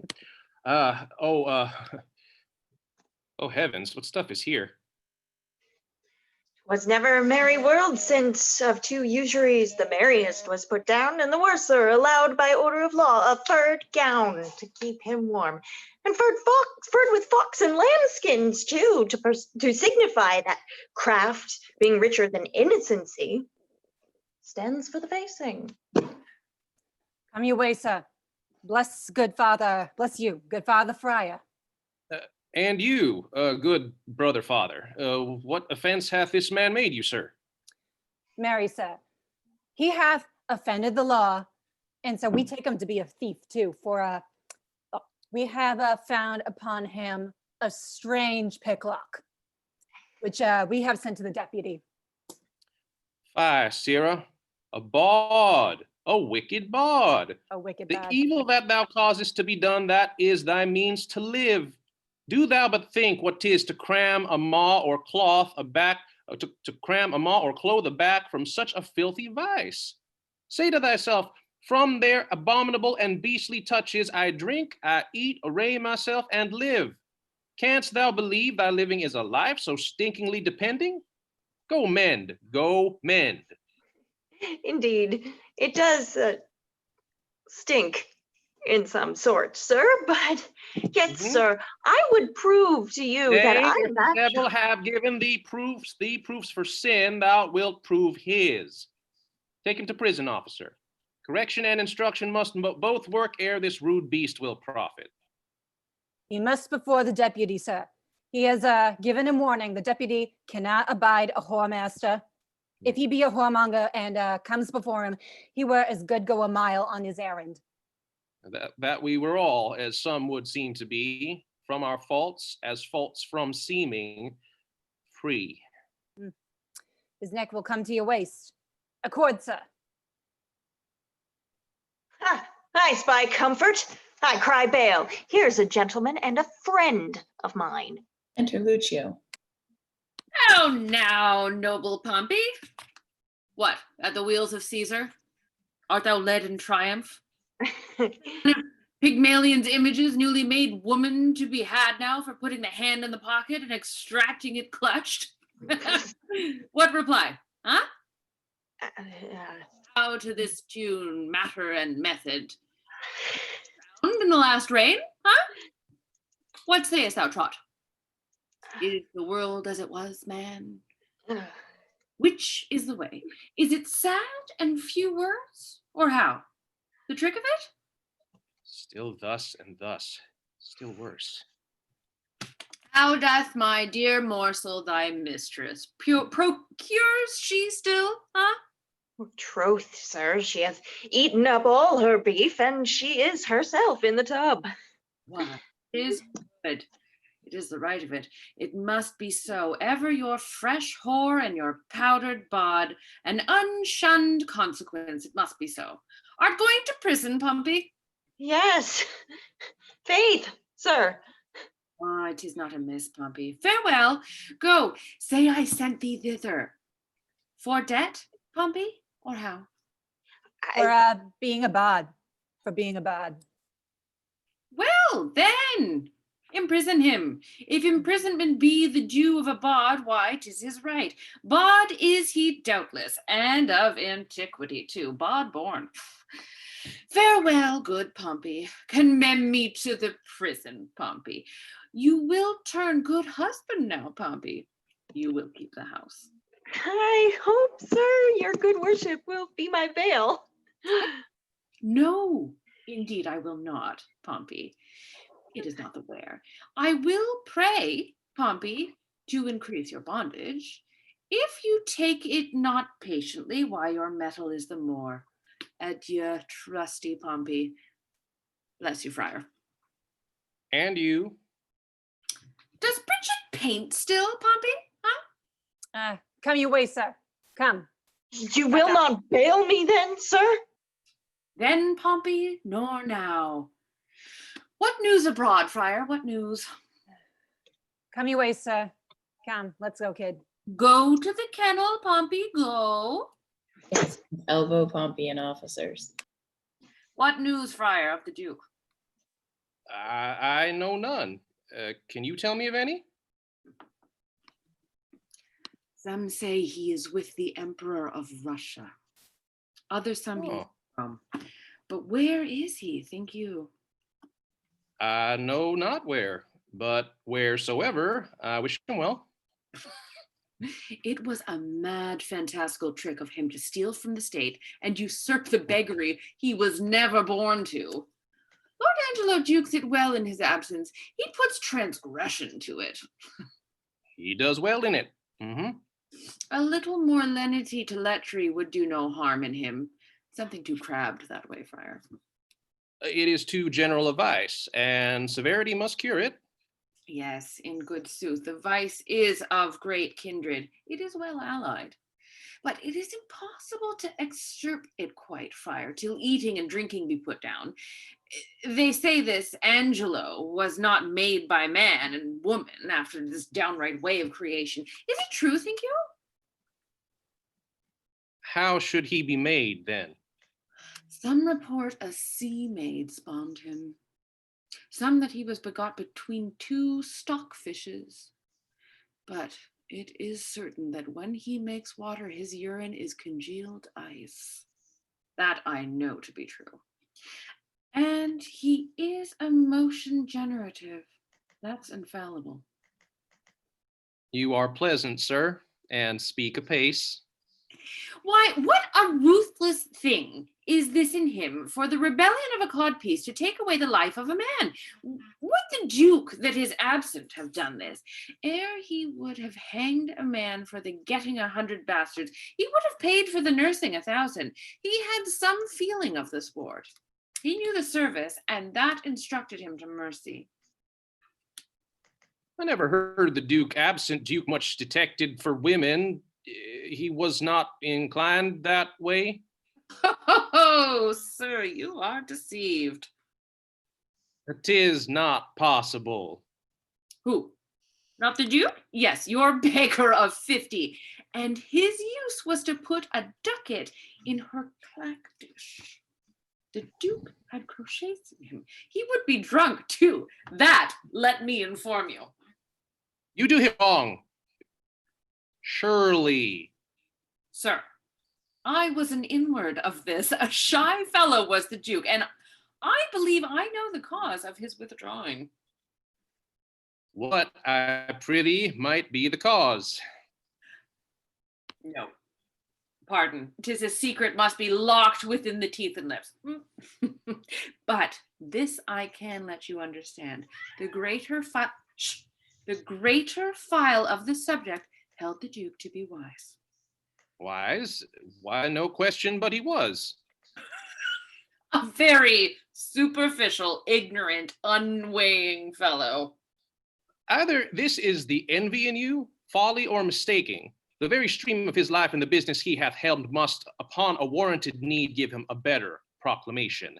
Let him be but testimonied in his own bringings forth, and he shall appear to the envious a scholar, a statesman, and a soldier. Therefore you speak unskillfully, or if your knowledge be more, it is much darkened in your malice. Sir, I know him, and I love him. Love talks with better knowledge, and knowledge with dearer love. Sir, I know what I know. I can hardly believe that, since you know not what you speak. But if ever the Duke return, as our prayers are he may, let me desire you to make your answers before him. If it be honest you have spoke, you have courage to maintain it. I am bound to call upon you. And I pray you, your name? Sir, my name is Lucio. Well known to the Duke. He shall know you better, sir, if I may live to report you. I fear you not. Oh, you hope the Duke will return no more, or you imagine me too unhurtful an opposite. But indeed, I can do you little harm. You'll forswear this again. I'll be hanged first. Thou art deceived in me, friar, but no more of this.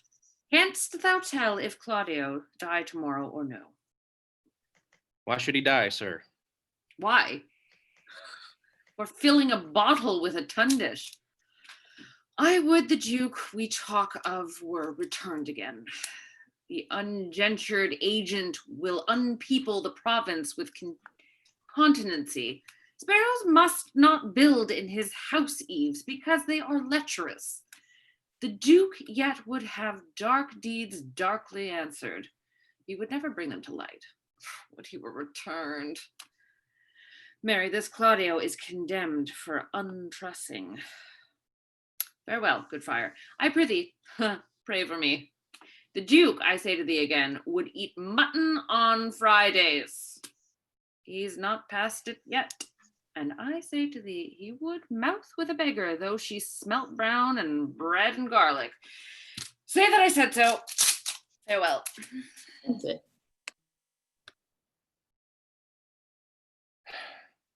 No might nor greatness in mortality can censure scape. Back wounding calumny, the whitest virtue strikes. What king so strong can tie the gall up in the slanderous tongue?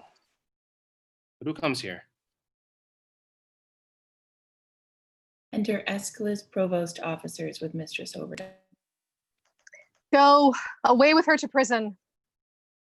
Good my lord, be good to me. Your honor is accounted a merciful man. Good my lord.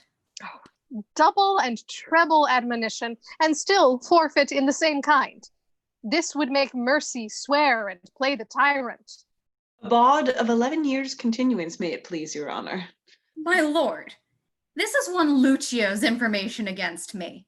Mistress Kate Keepdown was with child by him in the Duke's time. He promised her marriage. His child is a year and a quarter old, come Philip and Jacob. I have kept it myself. And see how he goes about to abuse me. That fellow is a fellow of much license. Let him be called before us. Away with her to prison. Go to, no more words. Exeunt officers with Mistress Overdone. Provost, my brother Angelo will not be altered. Claudio must die tomorrow. Let him be furnished with divines and have all charitable preparation. If my brother wrought by my pity, it should not be so with him. So please you, the friar hath been with him and advised him for the entertainment of death. Good even, good father. Bliss and goodness on you.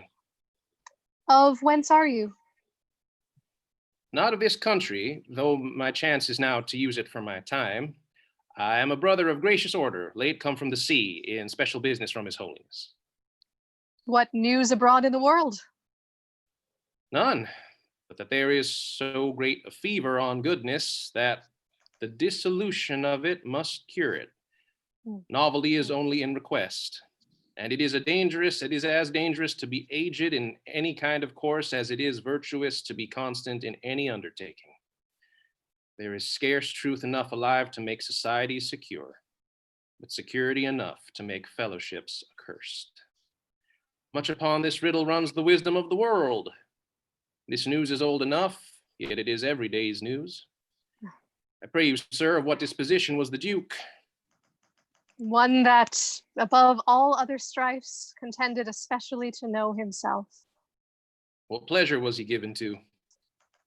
Rather rejoicing to see another merry than merry at anything which professed to make him rejoice. A gentleman of all temperance. But leave we him to his events, with a prayer they may prove prosperous. And let me desire to know how you find Claudio prepared. I am made to understand that you have lent him visitation. He professes to have received no sinister measure from his judge, but most willingly humbles himself to the determination of justice.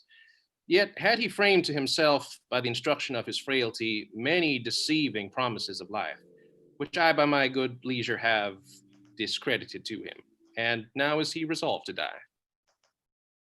You have paid the heavens your function, and the prisoner the very debt of your calling. I have labored for the poor gentleman to the extremest shore of my modesty, but my brother Justice have I found so severe that he hath forced me to tell him he is indeed Justice. If his own life answer the straightness of his proceeding, it shall become him well, wherein if he chances to fail, he hath sentenced himself. I am going to visit the prisoner. Fare you well. Peace be with you. Exeunt Aeschylus and Provost. He who the sword of heaven will bear should be as holy as severe, patterning himself to know grace to stand, and virtue go, more nor less to others paying than by self-offences weighing. Shame to him whose cruel striking kills for faults of his own liking. Twice treble shame on Angelo to weed my vice and let his grow. Oh, what may man within him hide, though angel on the outward side? How may likeness made in crimes make practice on the times to draw with idle spider strings most ponderous and substantial things? Craft against vice I must apply. Angelo tonight shall lie his own betrothed but despised. So disguise shall, by the disguised, pay with falsehood false exacting, and perform an old contracting. Exit. Act 4, Scene 1, the moated grange at St. Luke's. Enter Mariana and a boy. Boy sings. Singing, singing, singing.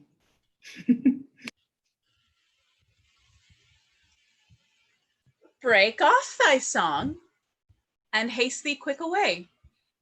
Here comes a man of comfort, whose advice hath often still my brawling discontent.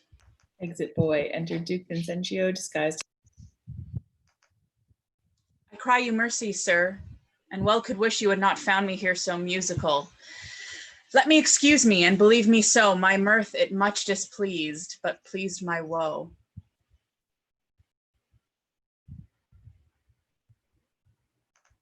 'Tis good, though music oft hath such a charm to make bad good, and good provoke to harm.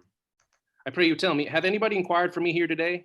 Much upon this time have I promised here to meet. You have not been inquired after. I have sat here all day. Enter Isabella. I do constantly believe you. The time is come even now. I shall crave your forbearance a little. Maybe I will call upon you anon for some advantage to yourself. I am always bound to you. Exit. Very well met, and welcome. What is the news from the good deputy? He hath a garden circummured with brick, whose western side is with a vineyard backed, and to that vineyard is a planched gate that makes his opening with this bigger key.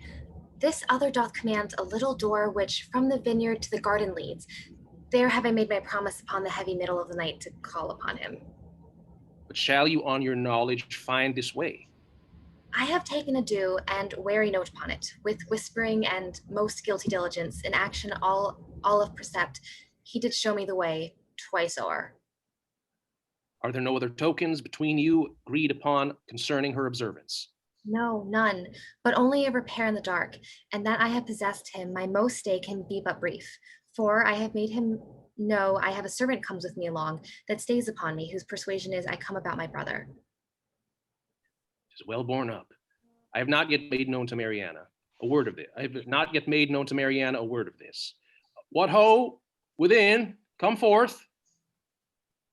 Re-enter Mariana. I pray you be acquainted with this maid. She comes to do you good. I do desire the like. Do you persuade yourself that I respect you? Good friar, I know you do, and have found it. Take then this your companion by the hand, who hath a story ready for your ear. I shall attend your leisure, but make haste, the vaporous night approaches. Will it please you walk aside? Exit Mariana and Isabella. O place and greatness, millions of false eyes are stuck upon thee. Volumes of report run with these false and most contrarious quests upon thy doings. Thousands escapes of wit make thee the father of their idle dreams and rack thee in their fancies. Re-enter Mariana and Isabella. Welcome. How agreed? She'll take the enterprise upon her, father, if you advise it. It is not my consent, but my entreaty too. Little have you to say when you depart from him, but soft and low, remember now my brother. Fear me not. Nor, gentle daughter, fear you not at all. He is your husband, on a pre-contract.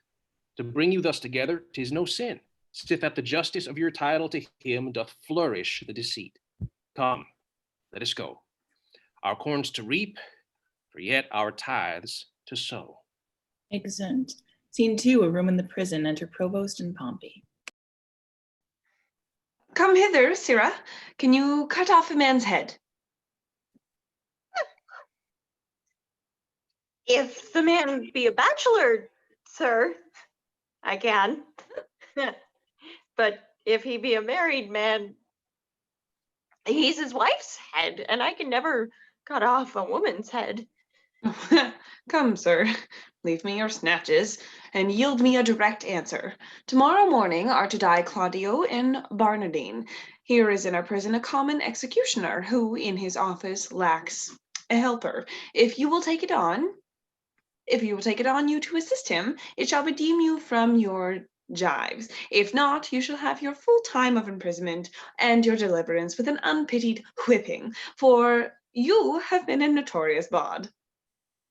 Sir, I have been an unlawful bawd time out of mind, but yet I will be content to be a lawful hangman. I would be glad to receive some instruction from my fellow partner. What? Oh, Aberson? Where is Aberson there? Enter Aberson. You call, sir? Ah, Sirrah, here's a fellow will help you tomorrow in your execution. If you think it meet, compound with him by the year, and let him abide here with you. If not, use him for the present and dismiss him. He cannot plead his estimation with you. He hath been a bawd. A bawd? Fie upon him. He will discredit our mystery. Oh, go to, sir. You weigh equally. A feather will turn the scale. Exit. Pray, sir, by your good favor, for surely, sir, a good favor you have, but that you have a hanging look. Do you call, sir, your occupation a mystery? Aye, sir, a mystery. Painting, sir, I have heard say is a mystery.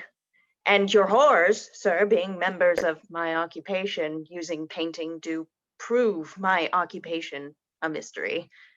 But what mystery there should be in hanging if I should be hanged, I cannot imagine. Sir, it is a mystery. Proof? Every true man's apparel fits your thief. If it be too little for your thief, your true man thinks it be big enough. If it be too big for your true man, thinks it. If it be too big for your thief thinks it too little enough. So every true man's apparel fits your thief. Re-enter Provost. Are you agreed? Sir, I will serve him. For I do find your hangman is a more penitent trade than your bawd. He doth oftener ask forgiveness.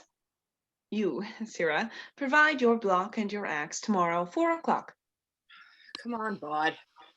I will instruct thee in my trade. Follow. Oh, I do desire to learn, sir. And I hope if you have occasion to use me for your own turn, you shall find me yar.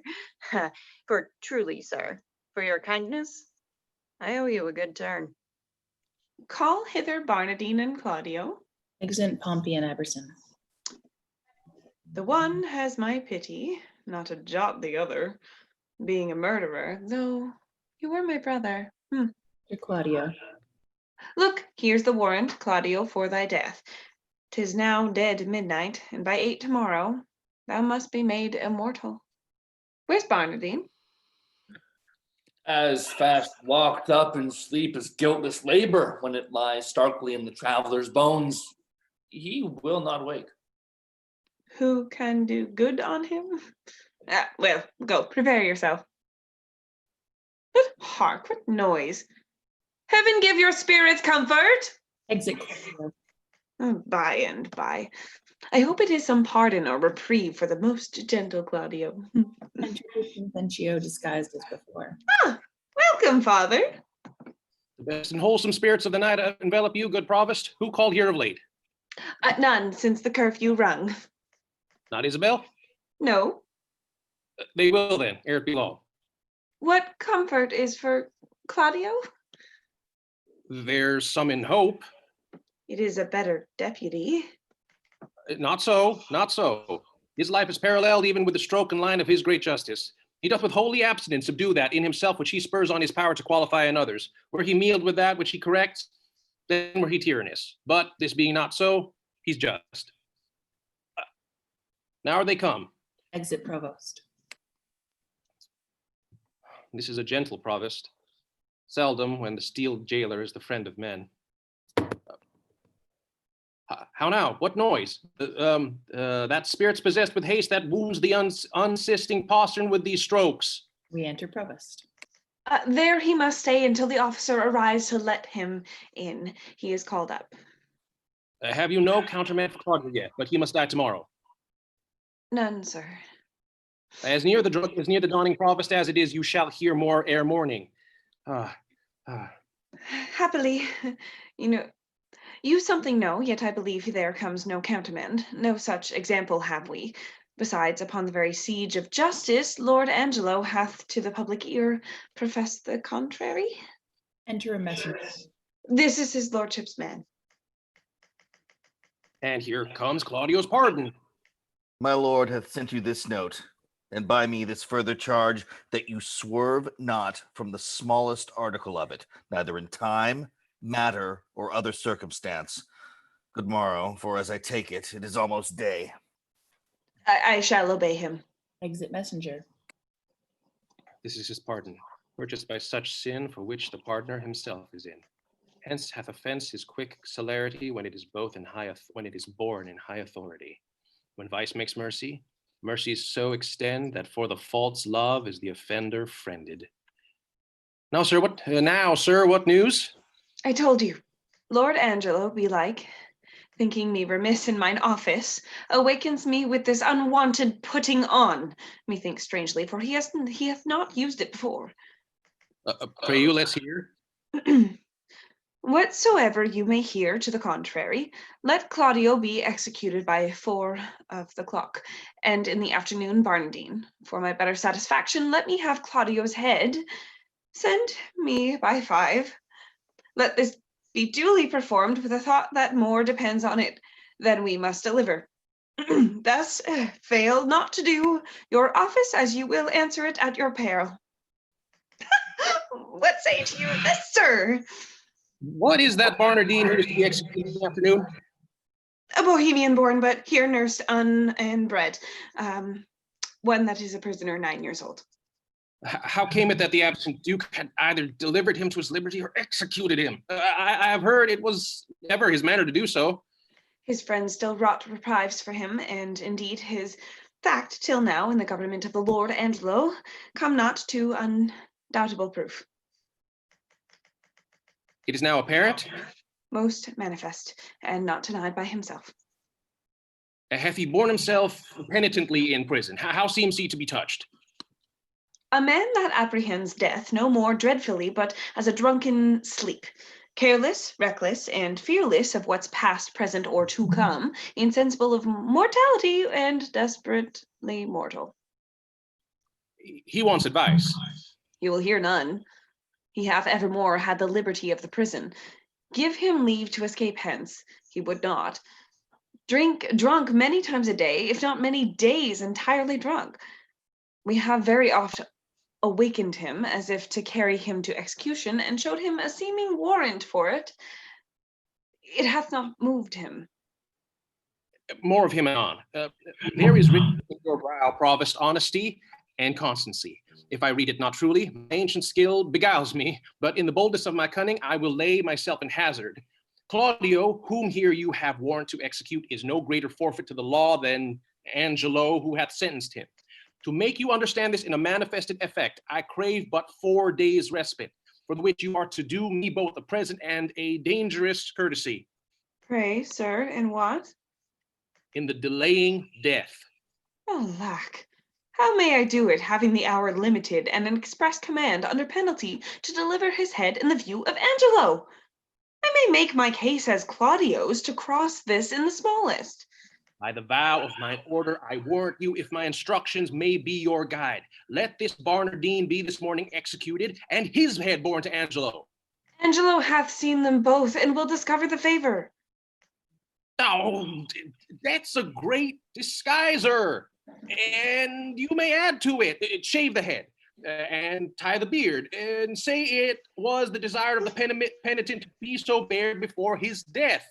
You know the course is common. If anything fall to you upon this, more than thanks and good fortune, by the saint whom I profess, I will plead myself against it with my life. Pardon me, good father. It is against my oath.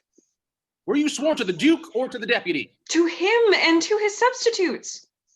You will think you have made no offense if the Duke avouch justice of your dealing. But what likelihood is in that? Not a resemblance, but a certainty. Yet since I see you fearful that neither my coat, integrity, nor persuasion can with ease attempt you, I will go further than I meant to pluck all fears out of you. Look you, sir, here is the hand and seal of the Duke.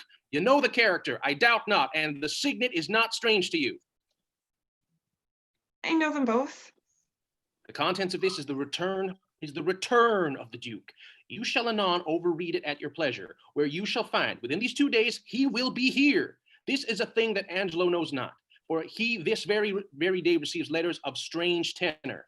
Perchance of the Duke's death, perchance entering into some monastery, but by chance nothing of what is writ. Look, the unfolding star calls up the shepherd.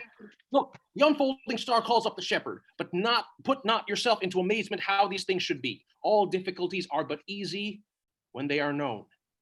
Call your executioner and off with Barnardine's head. I will give him a present shrift and advise him for a better place. Yet you are amazed, but this shall absolutely resolve you. Come, away, it is almost clear dawn. Scene 3, another room in the same. Enter Pompey.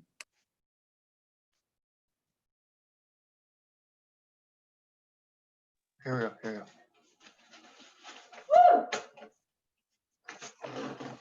Thank you. I am as well acquainted here as I was in our house of profession. One would think it was Mistress Overdone's own house, for here be many of her old customers.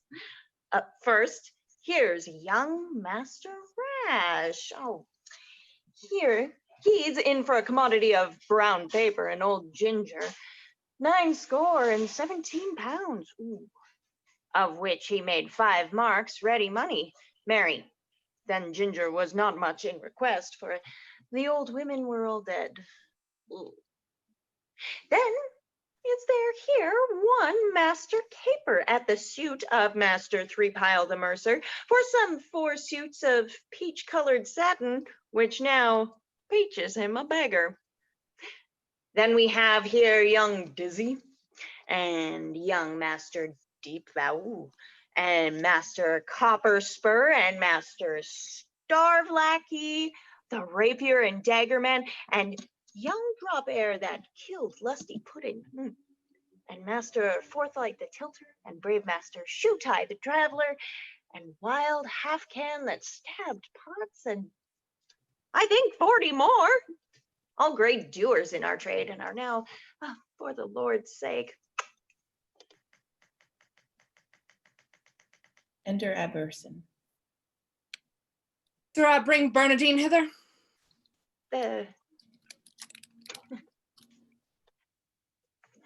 Master Barnardine, you must rise and be hanged, Master Barnardine. What ho, Barnardine! Pox are your throats! Who makes that noise there? What are you? Your friends, sir. The hangman. You must be good, sir, to rise and be put to death. Away, you rogue, away! I'm sleepy.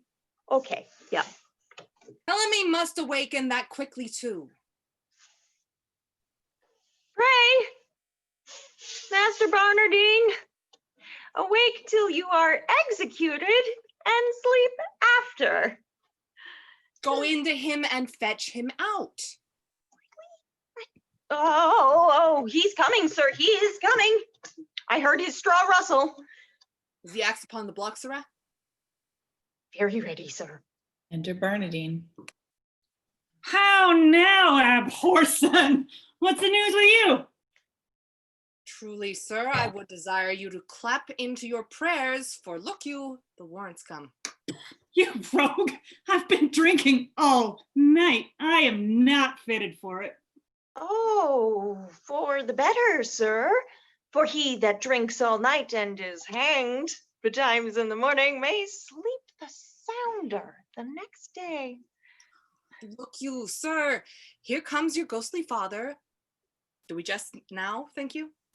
Enter Duke Vincentio, disguised as before.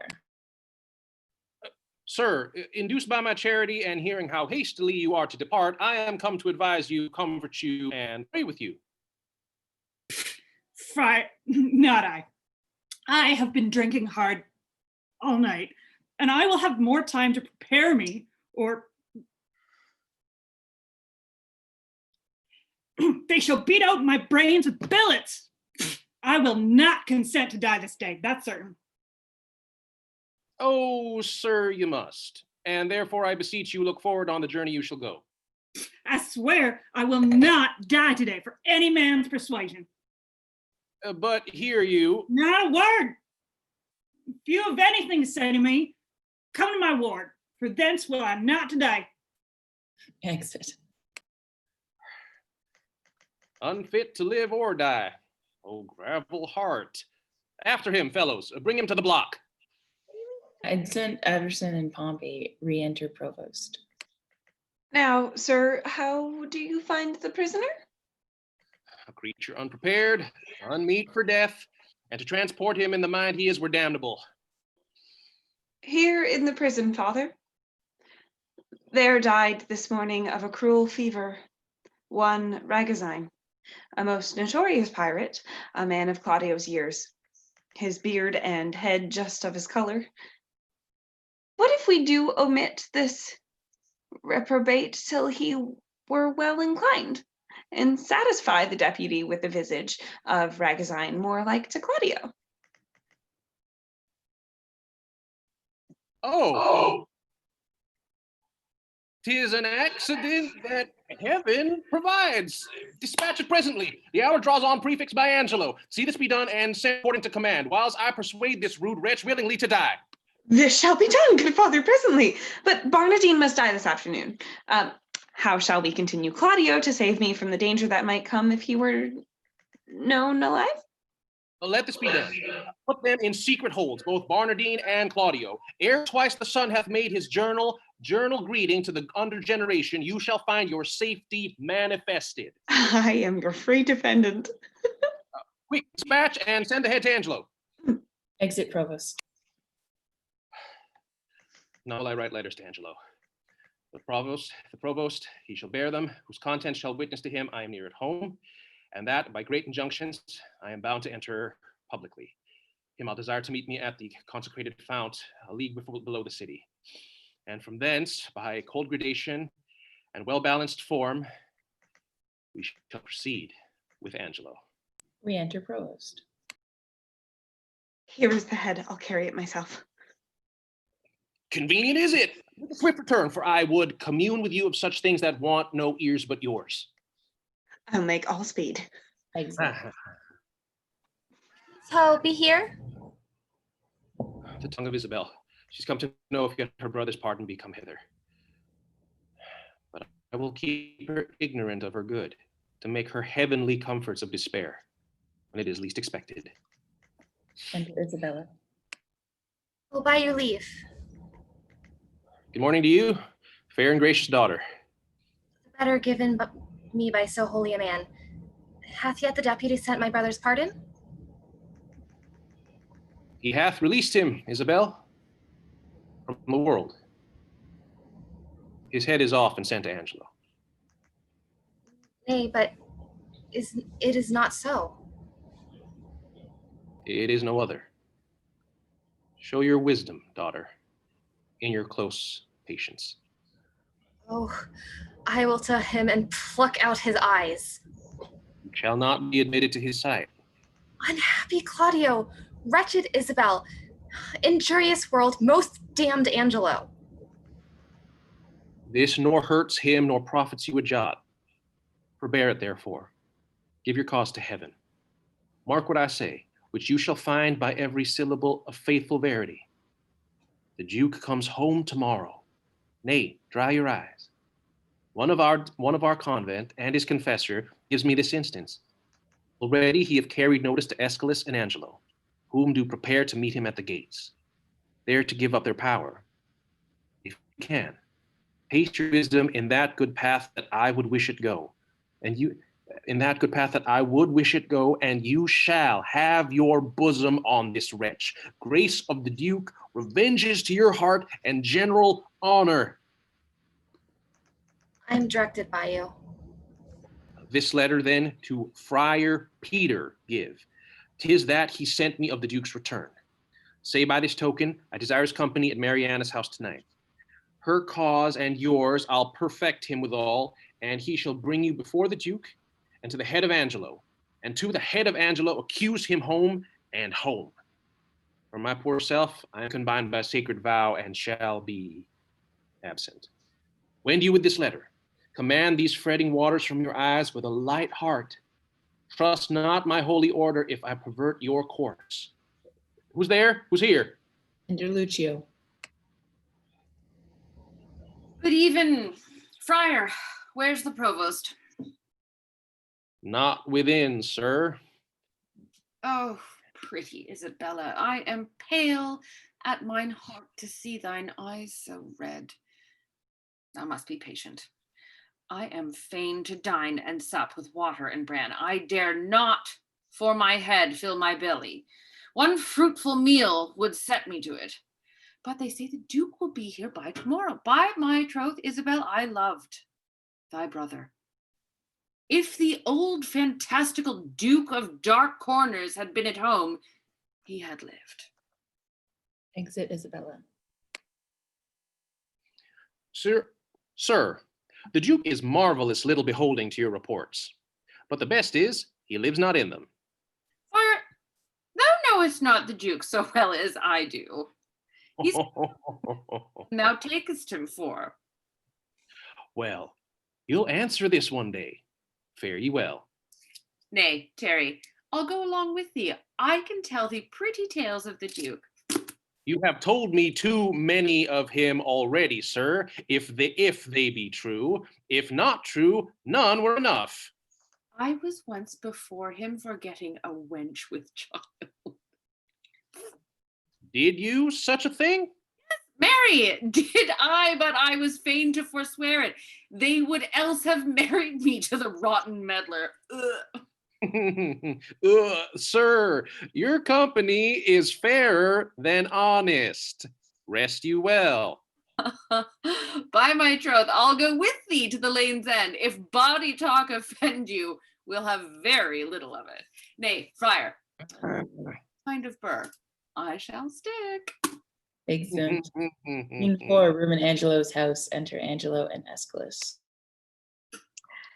Every letter he hath writ hath disavouched other. In most uneven and distracted manner, his actions show much like to madness. Pray heaven his wisdom be not tainted. And why meet him at the gates and redeliver our authorities there? I guess not. And why should we proclaim it in an hour before his entering, that if any crave redress of injustice, they should exhibit their petitions in the street? He shows his reason for that, to have a dispatch of complaints, and to deliver us from devices hereafter, which shall then have no power to stand against us. Well, I beseech you, let it be proclaimed in the morn. I'll call you at your house. Give notice to such men of sword and suit as are to meet him. I shall, sir. Fare you well. Good night. Exit Aeschylus. This deed unshapes me quite, makes me unpregnant and dull to all proceedings. A deflowered maid, and by an eminent body that enforced the law against it, but that her tender shame will not proclaim against her maiden loss. How might she tongue me? Yet reason dares her no, for my authority bears of a credent bulk that no particular scandal once can touch, but it confounds the breather. He should have lived, save that riotous youth with dangerous sense might in the times to come have ta'en revenge by so receiving a dishonored life with ransom of such shame. Would yet he had lived. Alack, when once our grace we have forgot, nothing goes right. We would, and we would not. Exit. Scene 5, fields within the town, without the town. Enter the Duke in his own habit and Friar Peter. These letters at fit time deliver me. The provost knows our purpose and our plot. The matter being afoot, keep your instruction, and hold you ever to our special drift. Though sometimes you do blench from this to that, as cause doth minister. Go call at Flavius' house, and tell him where I stay. Give the like notice to Valentinus, Roland, and to Crassus, and bid them bring the trumpets to the gate. But send me Flavius first. It shall be speeded well. Exit. Enter Varius. I thank thee, Varius. Thou hast made good haste. Come, we will walk. There's other of our friends will greet us here anon. My gentle Varius. Exit. Scene 6, city gate. Enter Isabella and Mariana. Speak so indirectly, I am loath. I would say the truth, but to accuse him so, that is your part. Yet I am advised to do it, he says, to veil full purpose. Be ruled by him. Besides, he tells me that if peradventure he speak against me on the adverse side, I should not think it strange, for 'tis a psychic that's bitter to sweet end. I would Friar Peter. Oh, peace, the friar has come. Enter Friar Peter. Come, I have found you out a stand most fit, where you may have such vantage on the Duke, he shall not pass you. Twice have the trumpets sounded, the generous and gravest citizens have hent the gates, and very near upon the Duke is entering. Therefore, hence, away. Exit. Act 5, Scene 1, the city gate. Mariana veiled, Isabella and Friar Peter at their stand. Enter Duke Vincentio, Varius, Lords, Angelo, Aeschylus, Lucio, Provost, officers, and citizens at several doors. My very worthy cousin, fairly met. Our old and faithful friend, we are glad to see you. Happy return be to your royal grace. Many and hearty thankings to you both. We have made inquiry of you, and we hear such goodness of your justice that our soul cannot but yield you forth to public thanks for running more requital. You make my bonds still greater.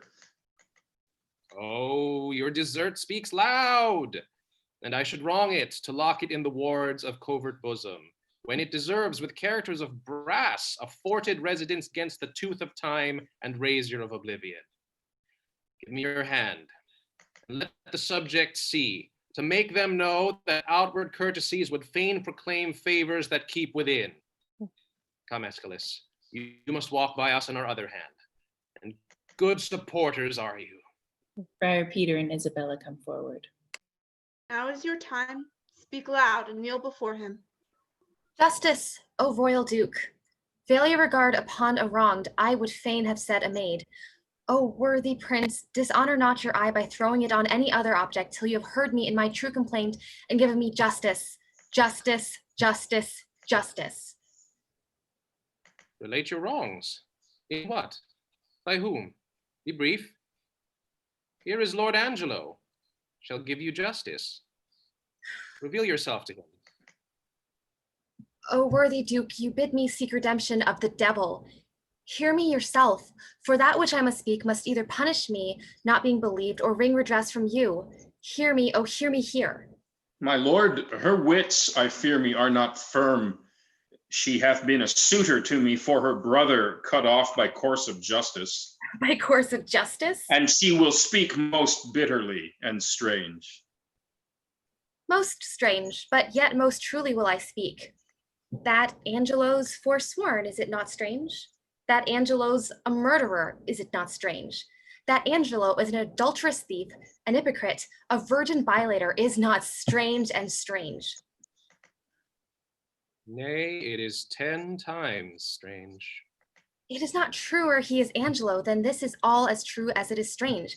Nay, it is 10 times true, for truth is truth to the end of reckoning. Away with her. Poor soul, she speaks this in the infirmity of sense. Oh, Prince, I conjure thee, as thou believest there is another comfort than this world, that thou neglect me not, with that opinion that I am touched with madness. Make not impossible that which but seems unlike. 'Tis not impossible, but one, the wickedest caitiff on the ground, may seem as shy, as grave, as just, as absolute as Angelo. Even so may Angelo, in all his dressings, characters, titles, forms, be an arch villain. Believe it, royal prince, if he be less, he's nothing, but he's more had I more name for badness. By mine honesty, she be mad, as I believe no other. Her madness hath the oddest frame of sense, such a dependency of thing on thing as e'er I heard in madness. Gracious Duke, harp not on that, nor do banish reason for inequality, but let your reason serve to make the truth appear where it seems hid and the false seems hid true. Many that are not mad have, sure, more lack of reason. What would you say? I am the sister of one Claudio, condemned upon the act of fornication to lose his head. Condemned by Angelo, I, in probation of a sisterhood, was sent by my brother, one Lucio, as then the messenger. Aye, and like your grace, I came to her from Claudio and desired her to try her gracious fortune with Lord Angelo for her poor brother's pardon. That's he, indeed.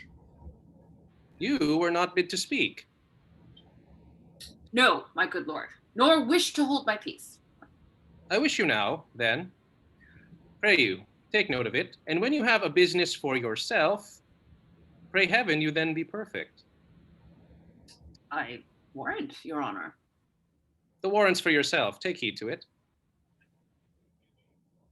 This gentleman told somewhat of my tale. It may be right, but you are in the wrong to speak before your time. Proceed. I went to this pernicious caitiff deputy. That's somewhat madly spoken. Pardon it. The phrase is to the matter.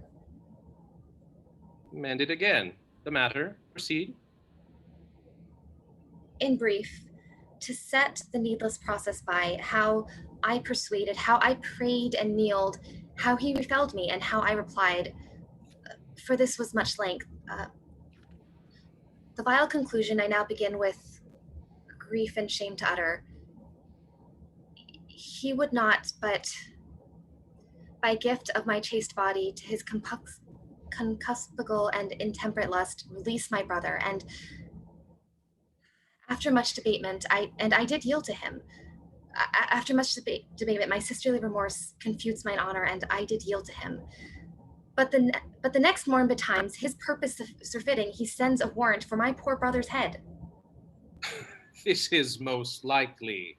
Oh, that it were as like as it is true. By heaven, fond wretch, thou knowest not what thou speakst, or else thou art born against his honor and hateful practice. First, his integrity stands without blemish.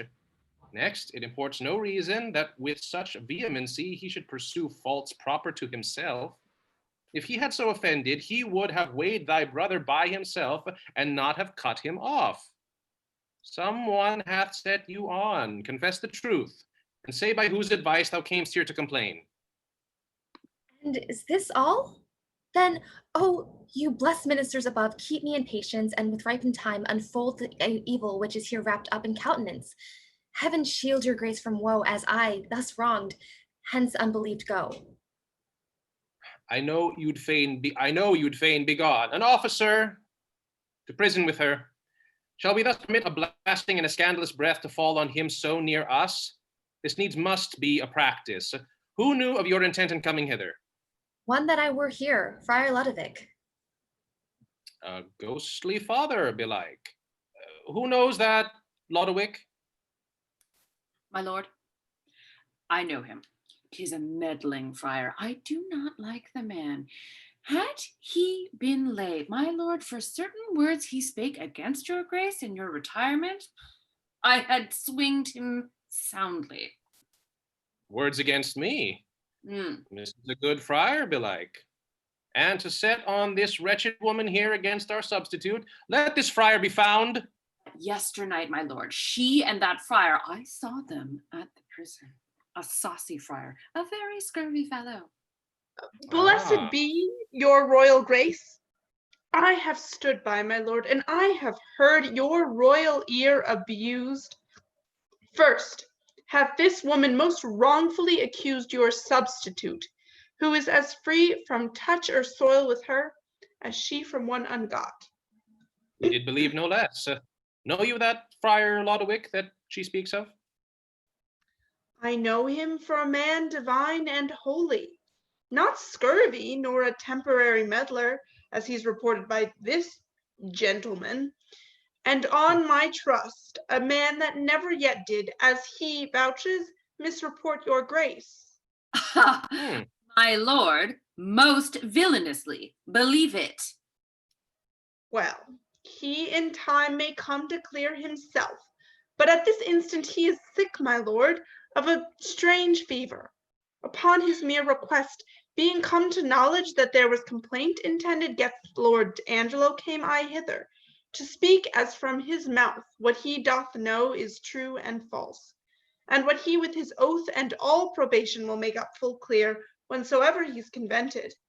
First for this woman, to justify this worthy nobleman, so vulgarly and personally accused, her shall you hear disproved to her eyes, till she herself confess it. Good friar, let's hear it. Isabella is carried off guarded, and Mariana comes forward. Do not smile at this, Lord Angelo.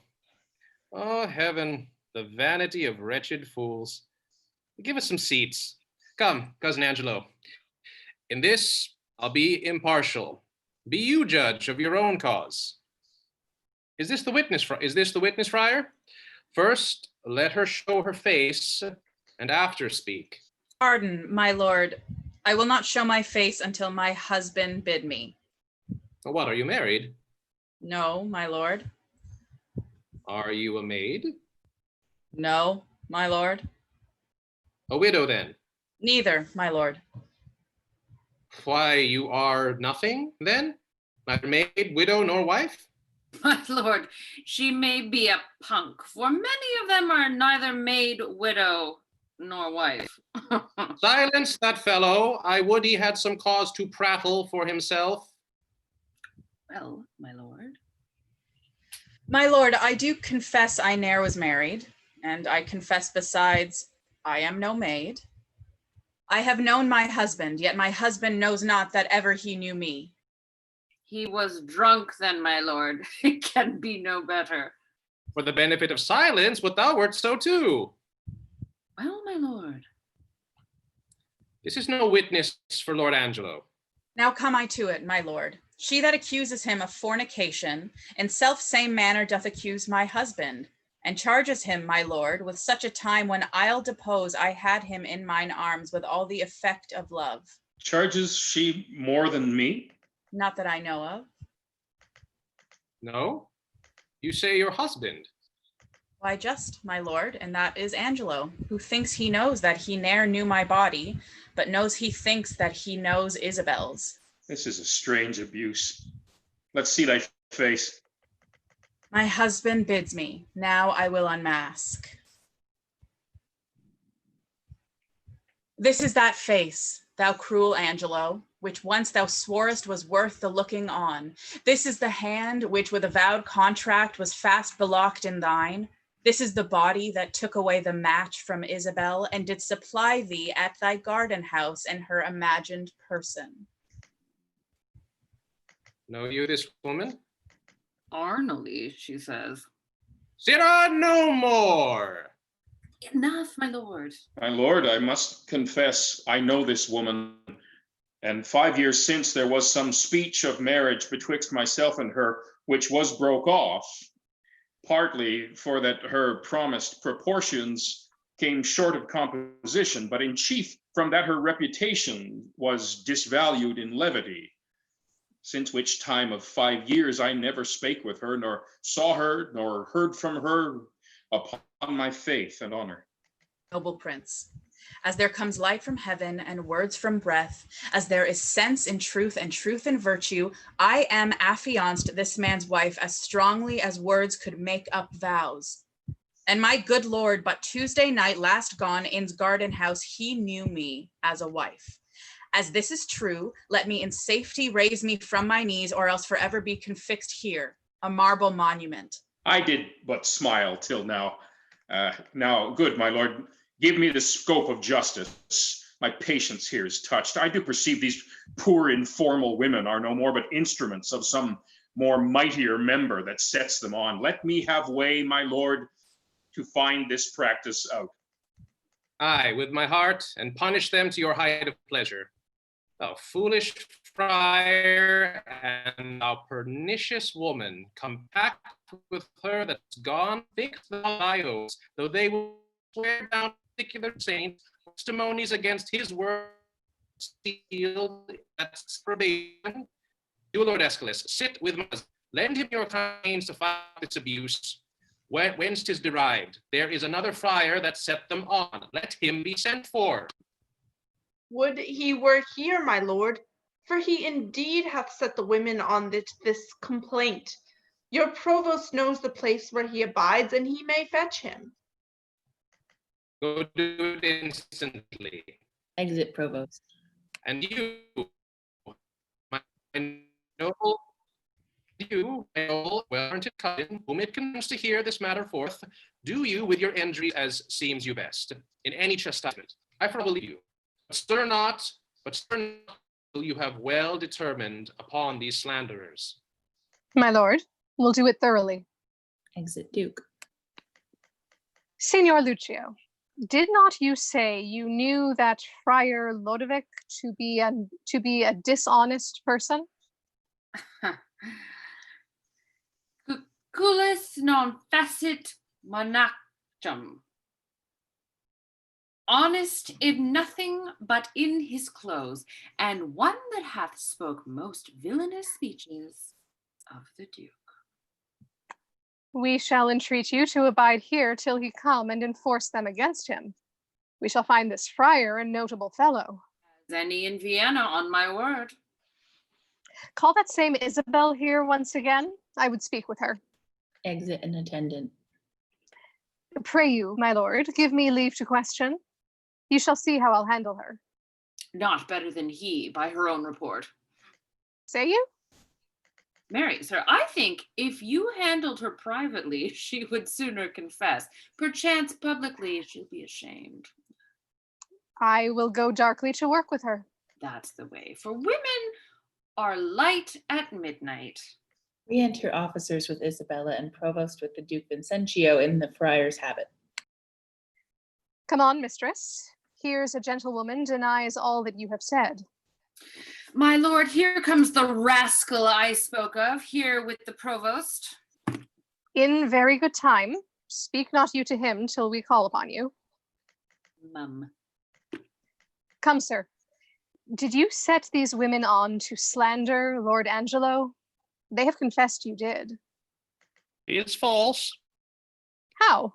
Know you where you are? Respect to your great place, and let the devil be sometime honored for his burning throne. Where's the Duke? 'Tis he should hear me speak. The Duke's in us, and we will hear you speak. Look you speak justly. Boldly at least. But oh, poor souls, come you to seek the lamb here of the fox? Good night to your redress. Is the Duke gone? Then is your case gone too. The Duke's unjust thus to retort your manifest appeal and put your trial in the villain's mouth, which here you accuse. This is the rascal. This is he I spoke of. Why, thou unreverend and unhallowed friar, is not enough thou hast suborned these women to accuse this worthy man, but in foul mouth and in the witness of his proper ear to call him villain? And then, To glance from him to the Duke himself, to tax him with injustice? Take him hence, to the rack with him. We'll touse you joint by joint, but we will know this purpose. Why, unjust. Be not so hot. The Duke dare no more stretch this finger of mine than he dare rack his own. His subject am I not, nor here provincial. My business indeed made a looker on here in Vienna, where I have seen corruption boil and bubble till it o'errun the stew. Laws for all faults, but faults so countenanced that the strong statuses stand like the forfeits in a barber shop, as much in mock as mark. Slander to the state. Away with him to prison. What, can you vouch against him, Signor Lucio? Is this the man that you did tell us of? Is he, my lord? Come hither, good man, bald pate. Do you know me? I remember you, sir, by the sound of your voice. I met you at the prison in the absence of the Duke. Oh, did you so? And do you remember what you said of the Duke? Most notedly, sir. Do you so, sir?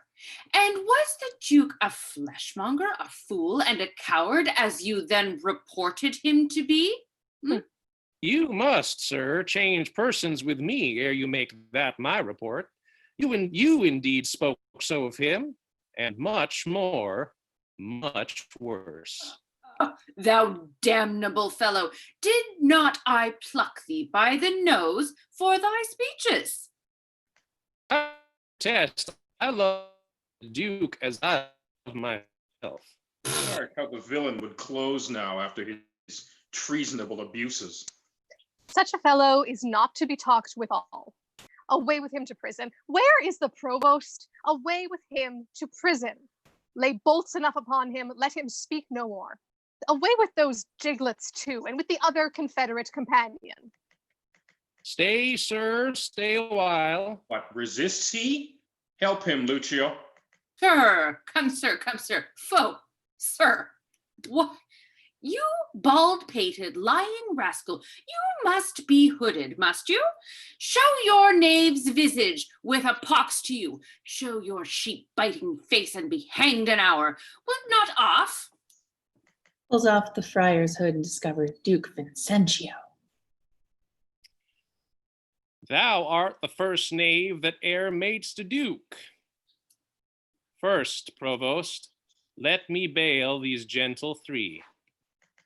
Sneak not away, sir, for the friar and you must have a word anon. Lay hold on him. This may prove worse than hanging. What you have spoke, I pardon. Sit you down. We'll borrow place of him. Sir, by your leave, hast thou or word or wit or impudence that yet can do the office? If thou hast, rely upon it till my tale be heard. Hold no longer out. Oh, my dread lord, I should be guiltier than my guiltiness to think I can be undiscernible when I perceive your grace, like power divine, hath looked upon my passes. Then, good prince, no longer session hold upon my shame, but let my trial be mine own confession. Immediate sentence then, and sequent death is all the grace I beg. Come hither, Mariana. Say, wast thou e'er contracted to this woman? I was, my lord. Go take her hence, and marry her instantly. Do you the office, friar, which, consummate, return him here again. Go with him, provost. Exeunt Angelo, Mariana, Friar Peter, and Provost. My lord, I am more amazed at his dishonor than at the strangeness of it. Come hither, Isabel. Your friar is now your prince. As I was then advertising and wholly to your business, not changing heart with habit, I am still attorneyed at your service. Give me pardon that I, your vassal, have employed and pained your unknown sovereignty. You are pardoned, Isabel. And now, dear maid, be you as free as us. Be you as free to us. Your brother's dead, I know. Your brother's death, I know, sits at your heart.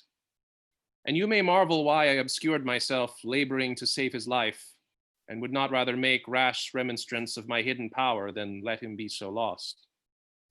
O most kind maid, it was the swift celerity of his death, which I did think with slower foot came on, that brained my purpose. But peace be with him. That life is better life, past fearing death, than that which lives to fear. Make it your comfort. So happy is your brother. Do, my lord. Re-enter Angelo, Mariana, Friar Peter, and Provost. For this new married man approaching here, whose salt imagination yet hath wronged your well-defended honor, you must pardon for Mariana's sake. But as he adjudged your brother, being criminal, in double violation of sacred chastity and of promised breach thereon dependent for your brother's life, the very mercy of the law cries out most audible, even from his proper tongue, an Angelo for Claudio, death for death. Haste still pays haste, and leisure answers leisure. Like doth quit like, and measure still for measure. Then, Angelo, thy faults thus manifested, which, though thou wouldst deny, denies thee vantage. We do condemn thee to the very block where Claudio stooped to death, and with like haste. Away with him! Oh, my most gracious lord, I hope you will not mock me with a husband. It is your husband mocked you with a husband. Consenting to the safeguard of your honor, I thought your marriage fit. Else imputation, for that he knew you, might reproach your life and choke your good to come. For his possessions, although by confiscation they are ours, we do instate and with widow you withal, to buy you a better husband. Oh, my dear lord, I crave no other, nor no better man.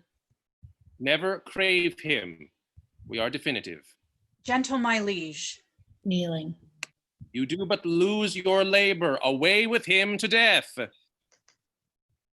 Now, sir, to you. Oh, my good lord. Sweet Isabel, take my part. Lend me your knees, and all my life to come, I'll lend you all my life to do you service. Against all sense you do importune her. Should she kneel down in mercy of this fact, her brother's ghost his paved bed would break, and her brother's ghost his paved bed would break, and take her hence in horror. Isabel, sweet Isabel, do yet but kneel by me. Hold up your hands, say nothing, I'll speak all.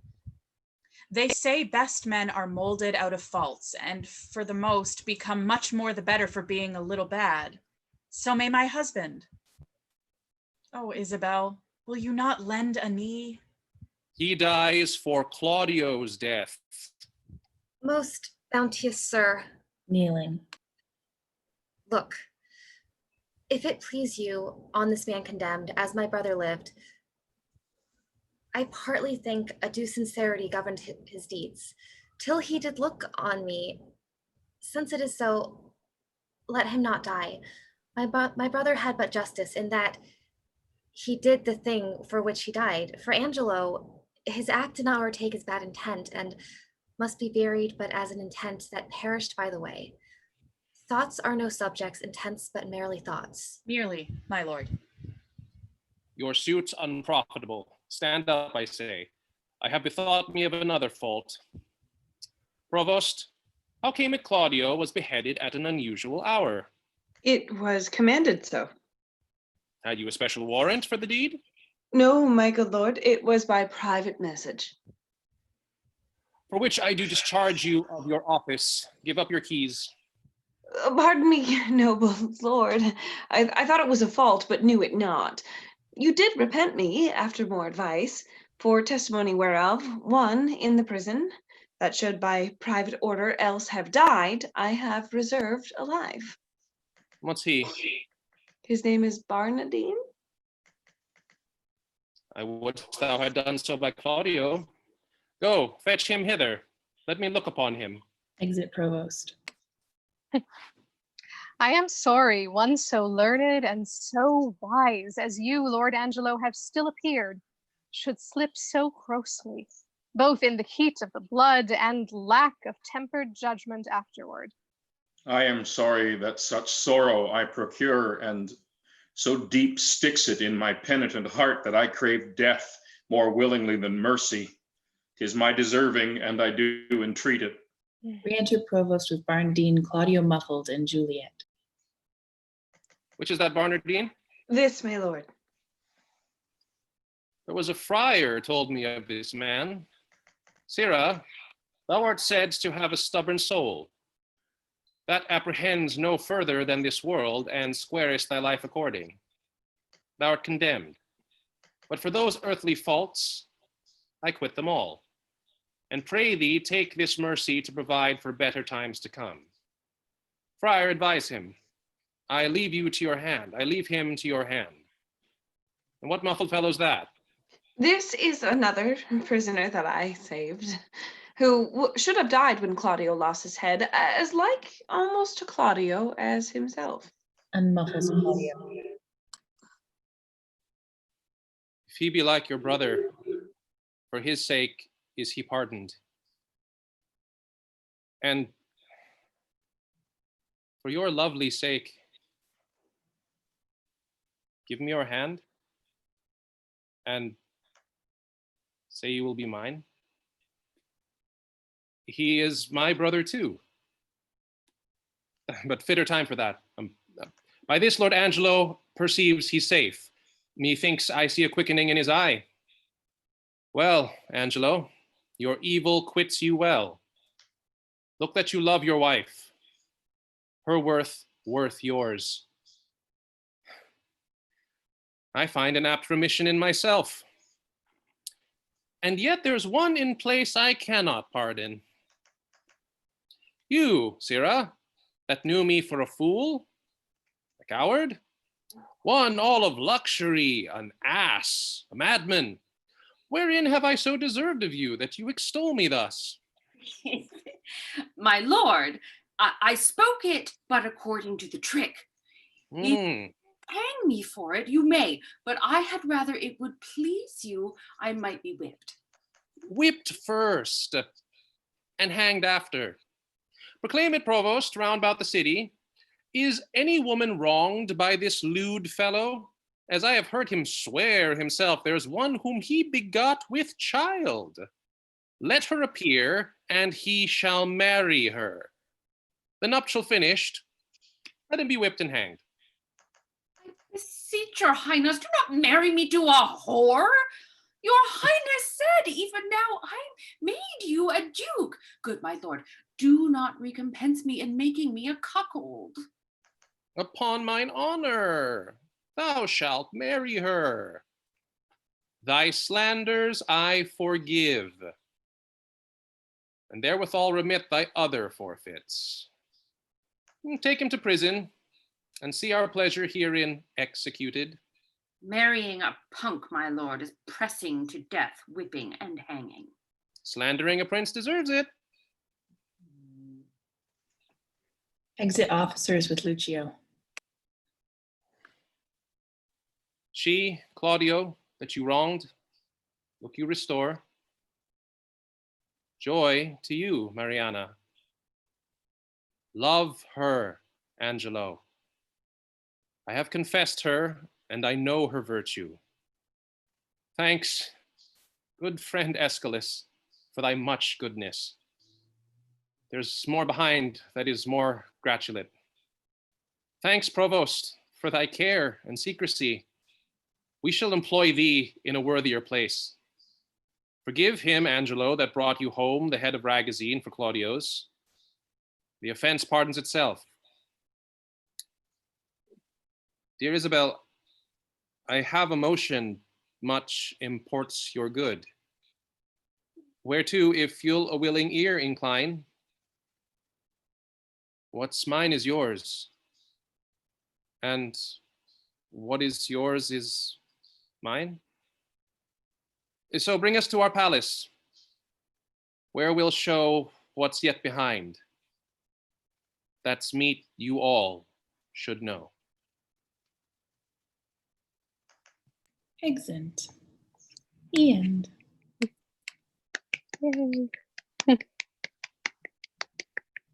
Huzzah.